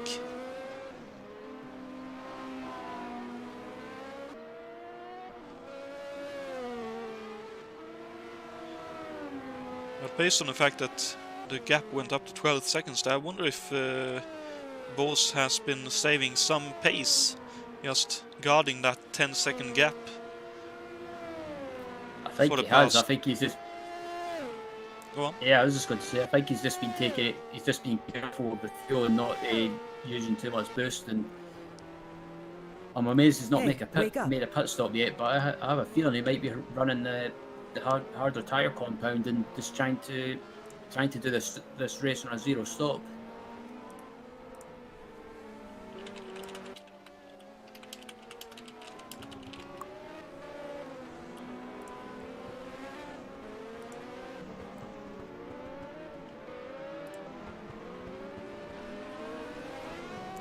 As it looks like we might have a very speedy run from the crash site to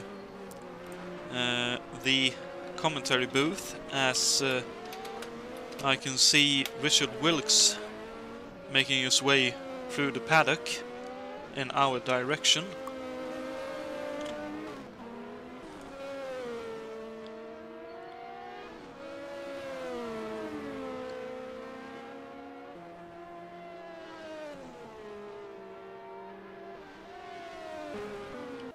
As meanwhile, out on track, the gap remains fairly consistent at about 10-9 seconds at the moment, with Coxen in third, a further 10 seconds back. User joined your channel. 16 seconds back from him is Yannick, with Hille up into fifth with the retirement of his teammate Wilkes, who now joins us, with Saber still holding on to sixth ahead of his teammate Tim.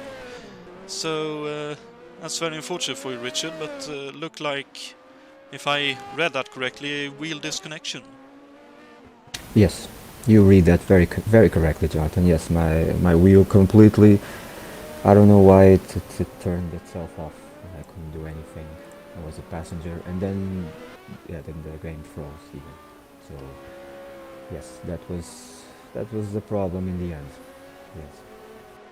That's very, very unfortunate, but I'd assume you were enjoying yourself up until that point. Looked like you had a bit of a quiet start to the race and then got into your stride. Yes, I might have made a mistake, because I went with the heart, expecting the track to be warmer. It wasn't, and I had no grip in the beginning. And I thought about pitting. I thought, but then as people started pitting, I saw they weren't gaining that much.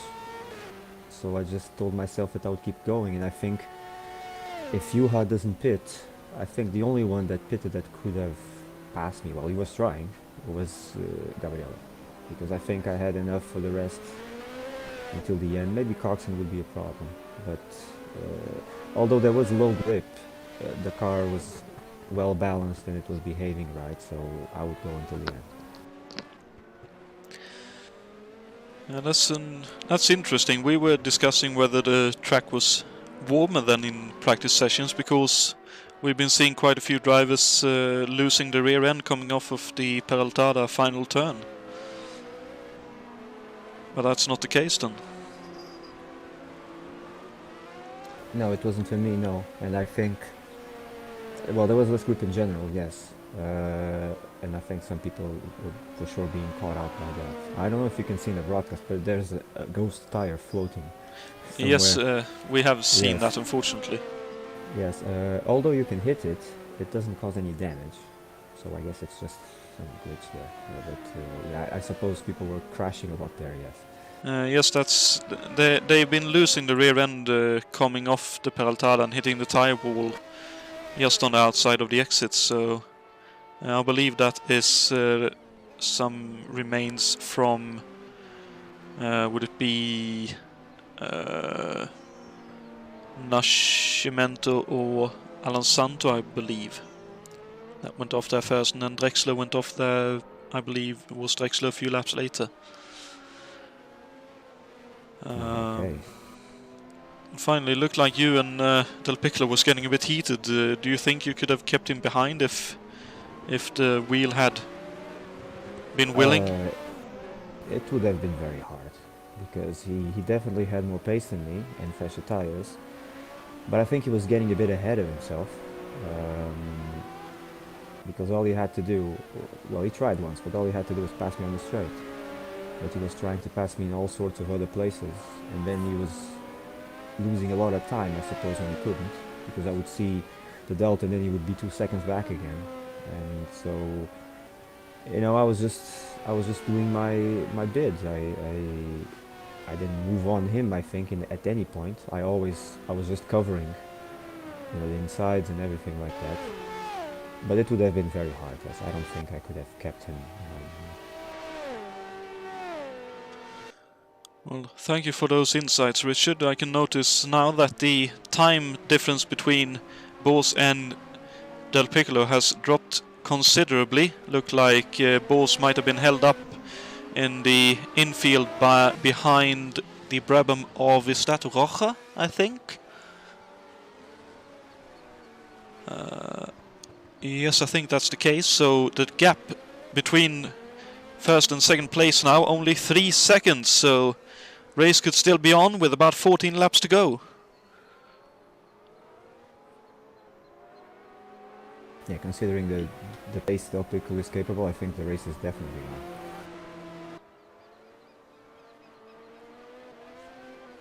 Well, it will be very interesting to follow, and let's see what else we have. Coxen still in third and keeping the distance between him and Del Piccolo more or less consistent. Lost about a second since last I checked. Yannick still in fourth, with Hiller still in fifth, and David Saber still in sixth. Has pulled a bit of a gap more on his teammate Tim in seventh. Very impressive by Jon. I think this is the first race he's done in the Tyrrell.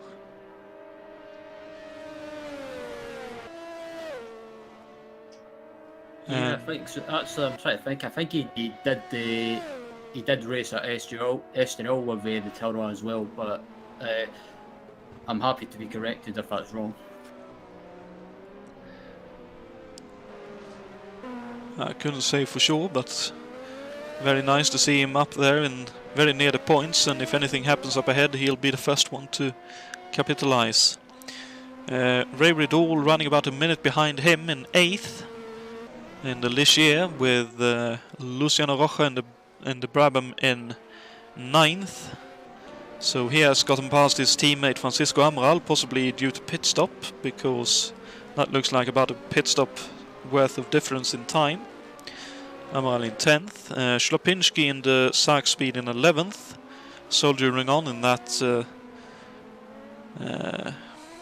car that is also a very heavy one. Bruno Chacon running in 12th at the moment, with Francois Remen still running in 13th now, with Dave Miller soldiering on in the second of the Sark Speed in 14th, with Lewis Stevens in the Osella final car running in 15th. And let's see now the difference, 2 seconds between Bose and Del Piccolo as they enter turn 1, with 12 laps to go. And then Juha's doing a good job as well.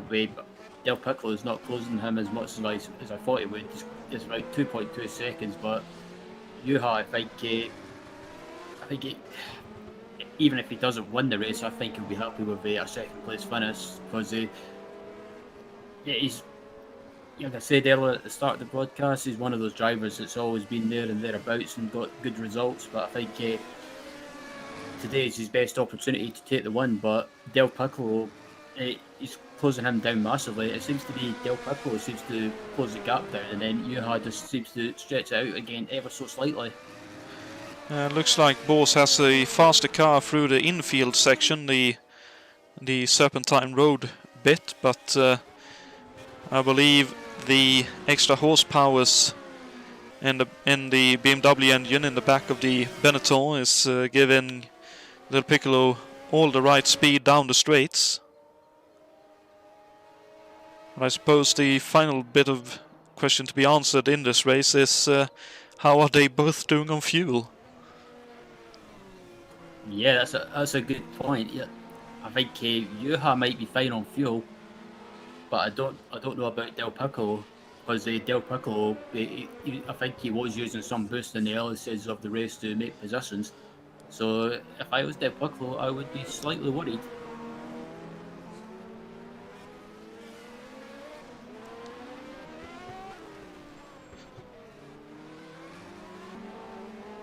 For sure, and now looks like Del Piccolo is slightly quicker over a full lap. The distance pulled in slightly more again over 1 lap, but again here in the infield squiggly bits, the serpentine roads, it looked like, oh, actually Bose lost a bit of momentum in the middle of that, and Del Piccolo kept the momentum, 1.5 seconds the difference.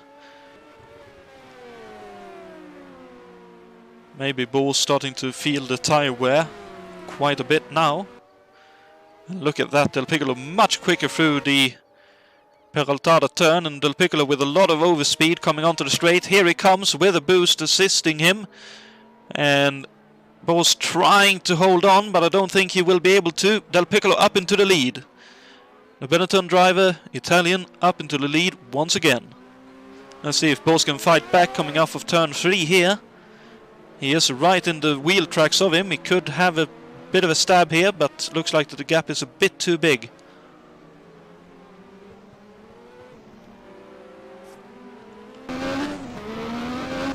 Let's see, I'm on board with Bose here. Yeah, I had a feeling it was just a matter of before Del Piccolo retook the lead, and yeah, I think he'll start to pull away now, but credit to Juha, he's not giving up by any means, because this is his best opportunity of taking a possible victory. Oh, and look at that, he is so much quicker in these medium speed turns, but problem with this particular section is that as long as the driver in front places the car where he needs it to be, there is no room to pass.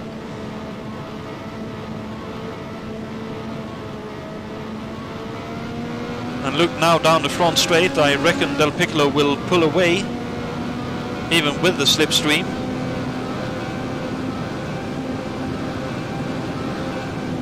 Well, a little bit and a little bit, about 2 car lengths I reckon he pulled on the front straight.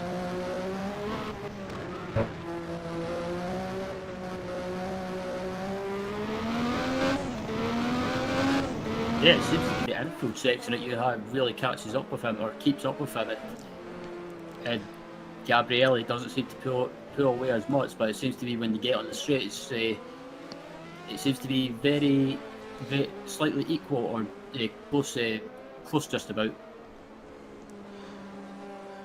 I think what Bose can do is either have a stab, probably after this particular turn, if he can get a good run and go past up the inside of, no, not here, here it is, go up the inside here on the exit of that turn, but it's that, or stay as close as he can for as long as he can and wait for an opportunity where Del Piccolo has to save more fuel, because that's the biggest chance Bose has.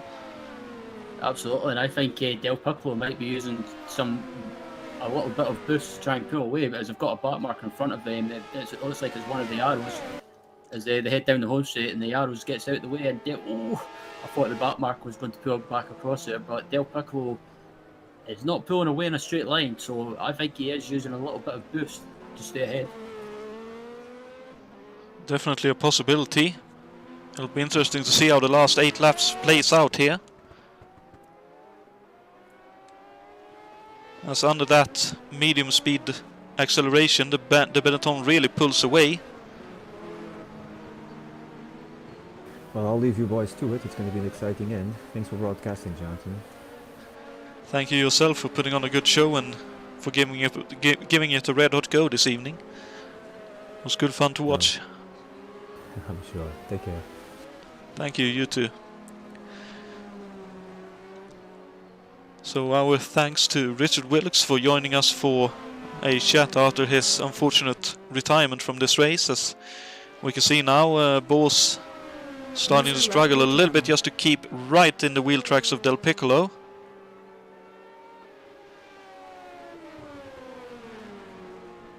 Possibly the extra induced understeer putting more strain on the tires, and Bo's starting to struggle a little bit, but he's still sort of within striking distance, but he needs to close in to probably about a second and a half to be sure to have a chance if anything happens up ahead.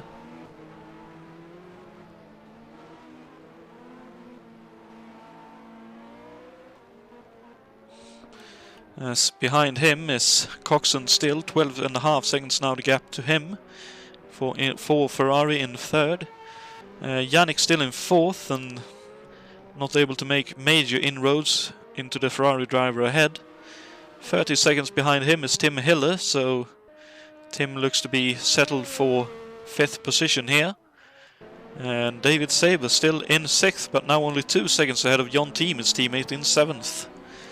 So maybe still some fighting to be had in some inter-team rivalry in the Tyrrell team. It's quite possible. I don't think there'll be any team orders there apart from not to take each other out, but still back up at the front. It looked like Del Piccolo was pulling away. It had that gap up to about a second now, but that's come down just a little bit ever so slightly as they come round the final corner. And Del Piccolo's got back markers in front of him, so this could help Juha.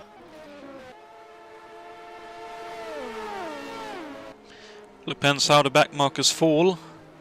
Looks like Del Piccolo won't be able to get them before turn 1, so this is definitely an opportunity for Bos to close back up.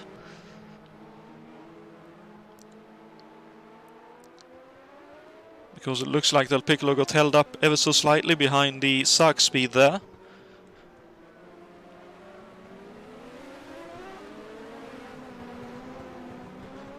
Which is no fault of Miller though, so it's just the way the track flows occasionally. And both of them now having to try and get past Ray Ridol's Ligier, which is no slouch of a car.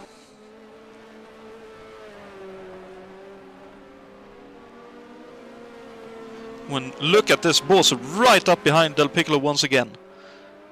Yeah, this is his best opportunity. You have to try and keep with Del Piccolo heading down to the final corner and try and get a good exit, try and get a run if you can stay with him. But again, I think Del Piccolo is going to use a little bit of boost to try and stay ahead. But as heading around the final corner, they've got a Ligier in front of them. That's Ray Ridol as they come across the line now. And Juha is closer than he has been ever before, but that gap is back up to about a second now. And Del Piccolo is definitely using boost. Yep, trying to put a car between him and Juha Bos going into turn 1, and it looks like it has worked. Because Ray Ridol in between them now, and Bos will probably be slightly held up towards the exit here.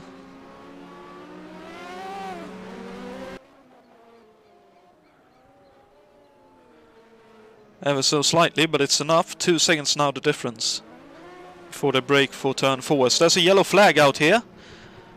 Let's see what this is all about. Looks like a car on the infield. That's the other Sark speed. Probably Schlapinski with a bit of a moment then.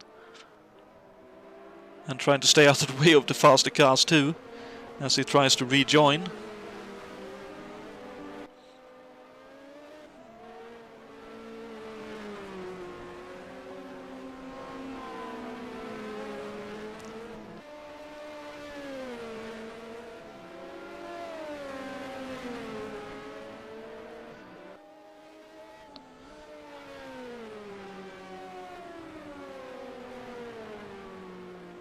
Let's see, 4 laps to go I believe after they crossed finish line now, and the gap 2.7 seconds across the line. Yeah, and they've got another McLaren in front of them. That's Juha Bos's teammate, and this could be interesting to see what he does. Does he get out of the way or maybe try and hold up Del Piccolo ever so slightly? But it looks like he might get. No, I thought he was jumping out of the way there. Oh, he doesn't. A bit of team tactics, maybe. Oh, now he jumps out of the way, though. Presumably for both of them.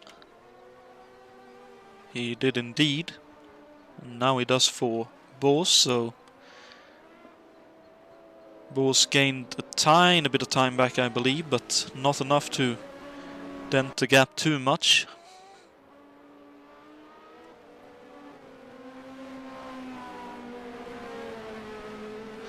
So it does look like that unless Del Piccolo has a moment with a lapped car or he makes a mistake, he should be able to have the win here now, as he is keeping and slightly stretching the gap still to Bos.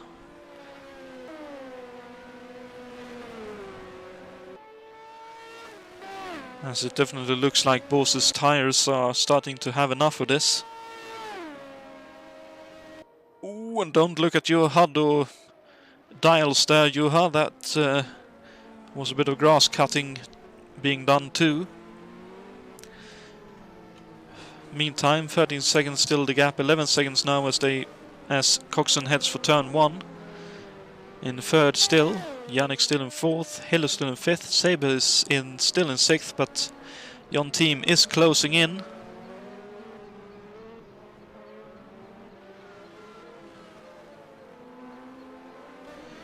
With Ray Riddle still in 8th, Rocha in 9th. Oh, and Francisco Amaral looks like he has damage. The car is crabbing very badly indeed. No rear wing on his car. Oh dear, that looks like a retiree, unfortunately. And he looks like he had an off in the Peraltada turn. Looks like he was wide, slightly wide on the entry. Out into the grey stuff, and the car went on him and into the tyre barrier on the outside like we've seen so many before him. Not as high as a velocity as we've seen before, but still unfortunately a retirement for Francisco, and that means Brun Chacon will be up into the top 10. Yeah, absolutely. So several drivers are retired from the race, but with engine failures or accidents. But yeah, it's still good to see plenty of other drivers still going, and Bruno Chacon up into the top 10 now. Juha Bos's teammate, and good to see. Yeah, basically whoever makes it to the end of the race, so it's will have deserved to make it to the end, because it seems that this track has been an engine killer. Well, it was in real life, and it looks like it has transpired to be in the virtual world too. Cesare Shlapinski in the Sark speed up into 11th, so one position away from the top 10. François Remen climbs up into 12th with the retirement of Francisco Amaral. And Day Miller soon to be 13th in what I believe would be a lap's time.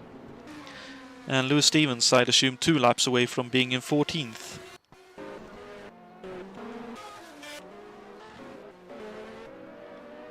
Well, now Jon Team up into 6th. So Jon Team has gotten past his teammate Saber.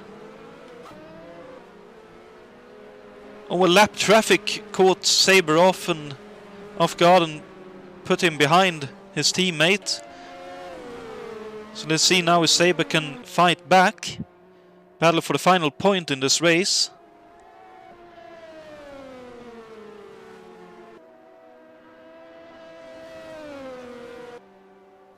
Yeah, the two teammates are going at it, and I think I wonder if Saber is short in fuel, because he's falling back. He's starting to fall back. Definitely looks like it's either fuel or he has some engine troubles. That looks like a lot of saving fuel, so he is definitely short on fuel for this race. Let's see, we have 1.5 laps to go, and now 6 seconds to gap to Juha Bos, so Bos has definitely backed off. Either backed off or had a moment, but yeah, it looks like Del Piccolo will be able to take the win if he can survive the final lap and a quarter.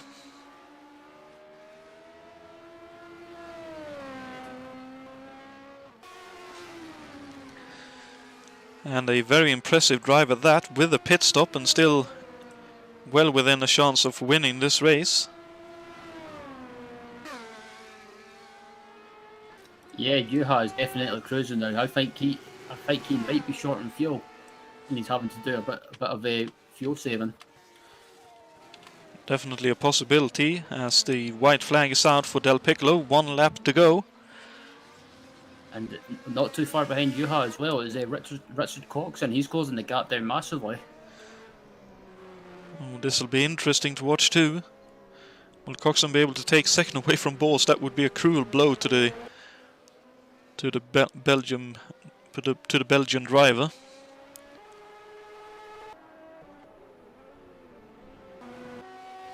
And Saber definitely saving a lot of fuel now.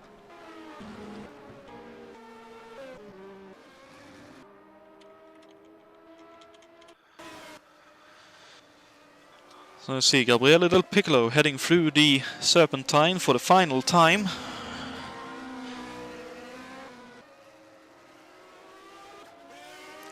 Now exits the second to last turn, only the final turn to go in the form of the Peraltada. Most daunting turn on the track, but into it goes, very steady indeed, and goes through it. Safe, looks like it on the exit, and across the finish line he comes to take the win here at the Gran Premio de México. Yep, he's slowing now, so he did take the win. Juha Bors was able to hold on to second to get some well-needed points for his championship bid. Richard Coxen finishes third, with Brian Yannick entering the final turn now to finish fourth. And right behind him his team, who looks to be finishing in sixth.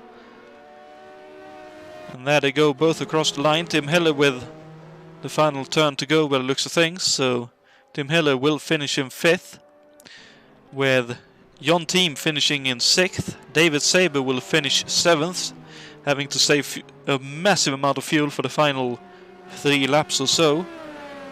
But he is able to bring the Turtle across the line to finish seventh. Ray Riddle looks to have finished in 8th. Luciano Roja finishes 9th. Brun Chacon rounds out the top 10 in 10th, with Cesar Slapinski finishing 11th. François Remen coasting across the line in 12th. Really cutting it fine on fuel, but there he goes, finishes in 12th. Dave Miller finishing 13th, with Lewis Stevens now crossing the line to finish in 14th, bringing the Ocella across the line for a finish. That's very nice to see indeed. As we are joined by our second place finisher, Juha Bors. Congratulations, or are you feeling commiserations are in order for not taking the win? No. Gabriele was a lot quicker, so I never thought I could win, so I was hoping for second. I was surprised I could lead for that long, but I knew it would end up sooner or later, so no, I'm happy. Couldn't do better. No. Well, definitely looked like you were actually the only one to go through with a no-stop strategy. Was that always the aim for you, or did you choose that once you saw what the pace were? No, it wasn't. I actually realized when I was fighting Brian that I didn't have a pace over him. And when I noticed how little time he'd lost in the pits, I think he had a quick stop. I thought, if I stop now, he'll be ahead of me. I'll never make it back. So I made some quick maths. I thought, if I lose a second a lap, I'll still end up ahead of him. I'll just cruise on with more tyres. I thought, if I end up fourth, I'm happy. I got me a bit more than I bargained for. Surprising, but I'll take it.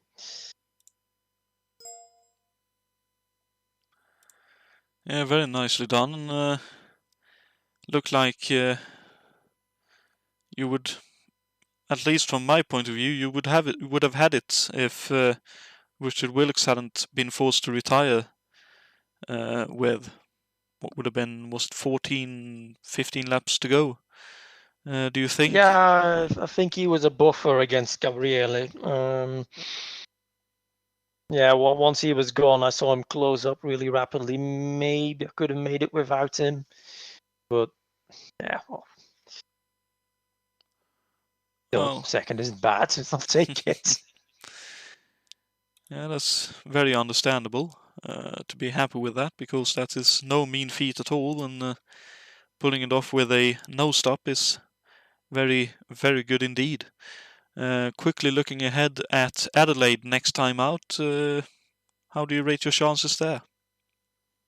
Well, there's less straight as Adelaide, so I might do better there. It's less of a BMW track. It's more suited to mine, so hopefully I'll achieve something there. Be nice to end the season. Not saying we're to win, but with good results. I'll be happy with it. That sounds good. Well, congratulations on a second place finish here. Thank you. Let's see, we shall quickly create a different channel because I don't have the allowance to pull drivers into the broadcast booth, so bear with me for just a moment. Gabrielle is already waiting for you in the green. Channel created.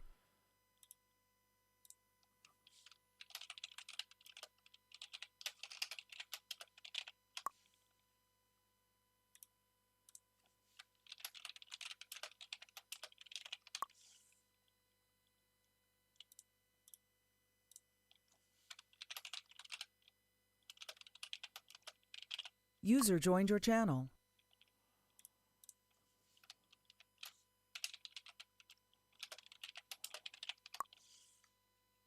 User joined your channel.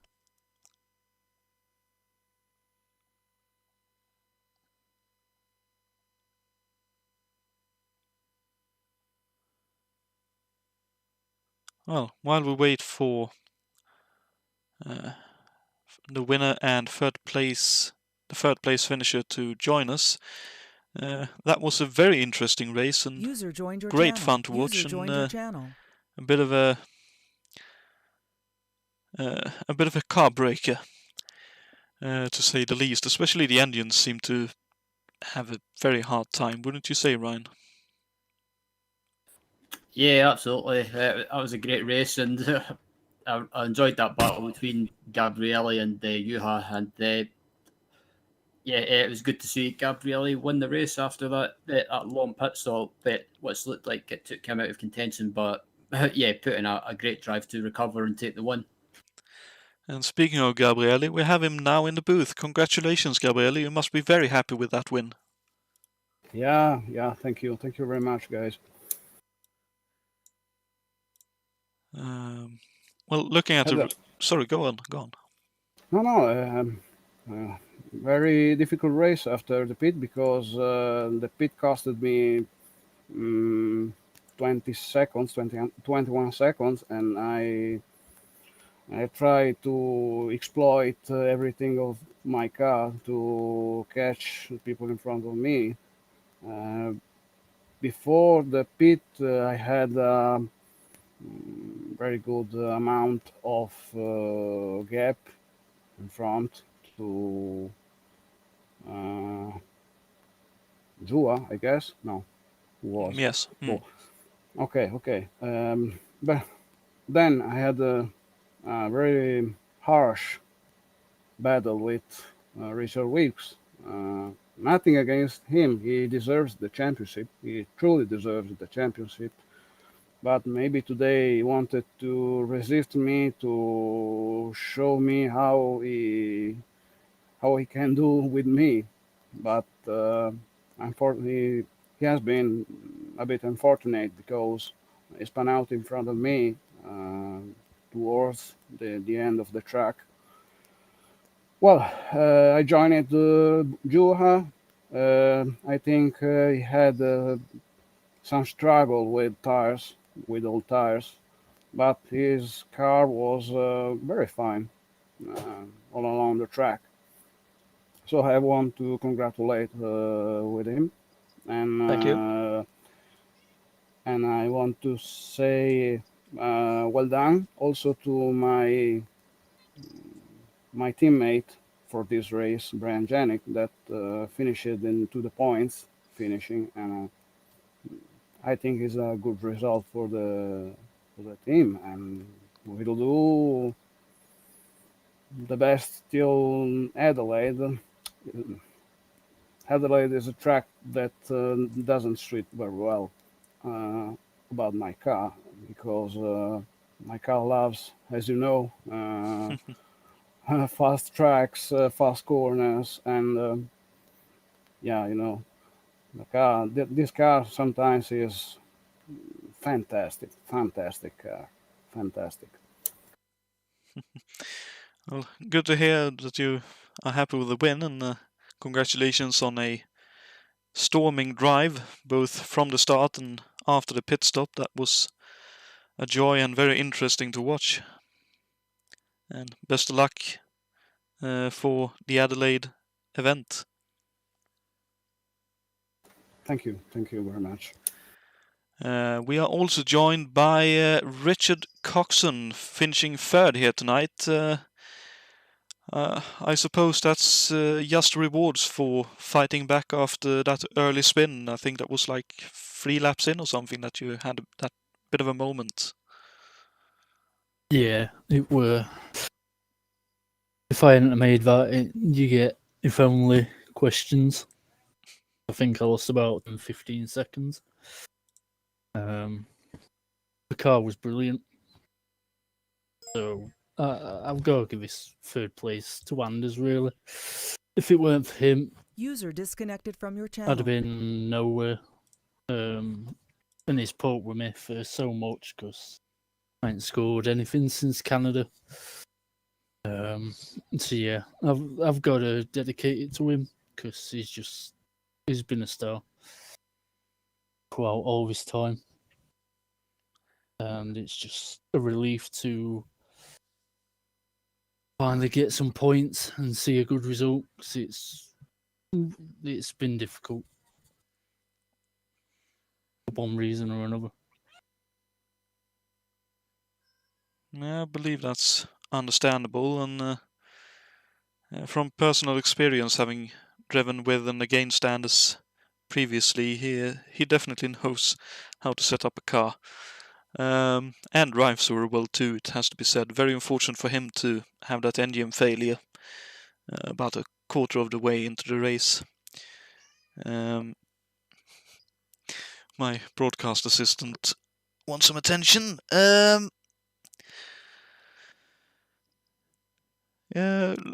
Towards the end of the race, looked like you were catching up to Yua. Did you actually think you'd have a chance to get by him, or were you just about holding on for fuel yourself? The fuel was tight. It was always tight at the beginning. I mean, to try and pass all cars again, I had to use more than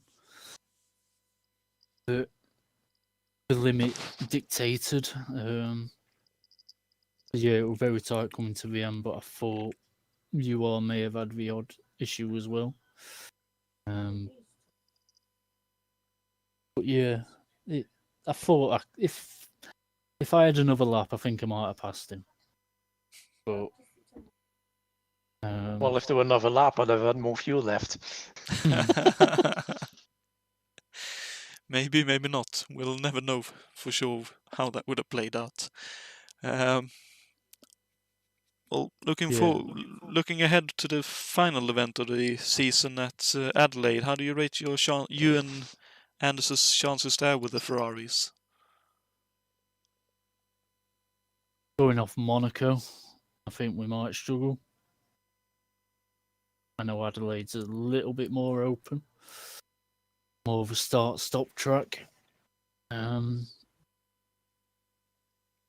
But yeah, that Ferrari's just got so much lag. The 5 gears don't help us at all. But yeah, we'll give it his best shot as always and see what happens. It'll be a tough race and a very long race. Might even be going on one of the longest of the year. But yeah, we'll give it his best. Yeah, that's good to hear, and well, not good to hear that you think you struggle, but very, very good effort here tonight, and congratulations on finishing third. Thank you.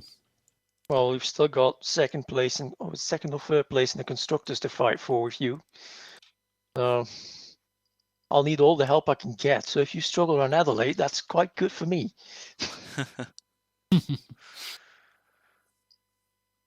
And there's just 1 point between us for third place. So Yeah, it's certainly close. I think you will have. Yeah. So it depends. You know what Ferrari reliability is like. If you look at it the wrong way, it blows up. Well, it'll be Well, interesting. I'll have to train my teammate to make sure he gets point as well. Well, it'll be interesting to watch either way how that all plays out. Congratulations to all our podium finishers and all our finishers overall in this race. Definitely a difficult one to finish. Any final thoughts for you, Ryan, after this hectic and interesting race? It was a great race, and yeah, it was unfortunate that several drivers had issues with engines or had accidents, but it was a great race up at the front. That battle between Juha and Gabriele in the closing stages was great fun, and good to see Richard getting on the podium after some rotten luck during the season with engine failures or just luck not going his way in general. So looking forward to Adelaide as well. It's one of my favourite tracks in sim racing. I've done God knows how many laps on that. It's one of those tracks that presents a good challenge, and it's like a little, say it again, a little Australian brother to Monaco. That's I would agree wholeheartedly to all of that.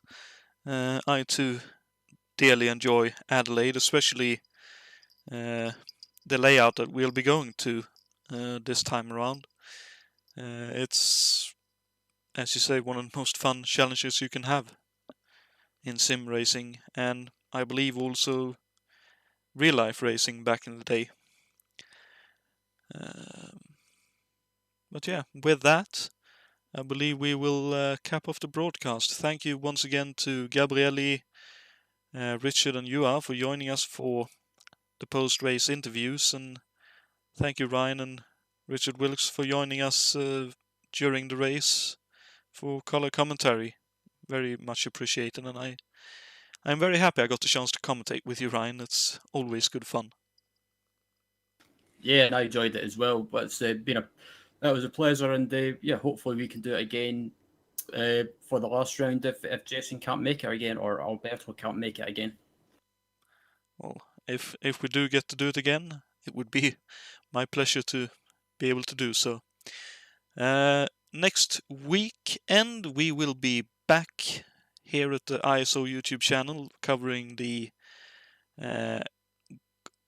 Gould Twin Dixie, coming to you then from Atlanta, a fully scratch built track that is, so that should prove to be a very interesting prospect for all of us to partake in. But other than that, we'll see you all next week. Have a calm, collected week. Take care of yourselves, and see you all then. Thank you for enjoying the show and joining us for tonight. And good night.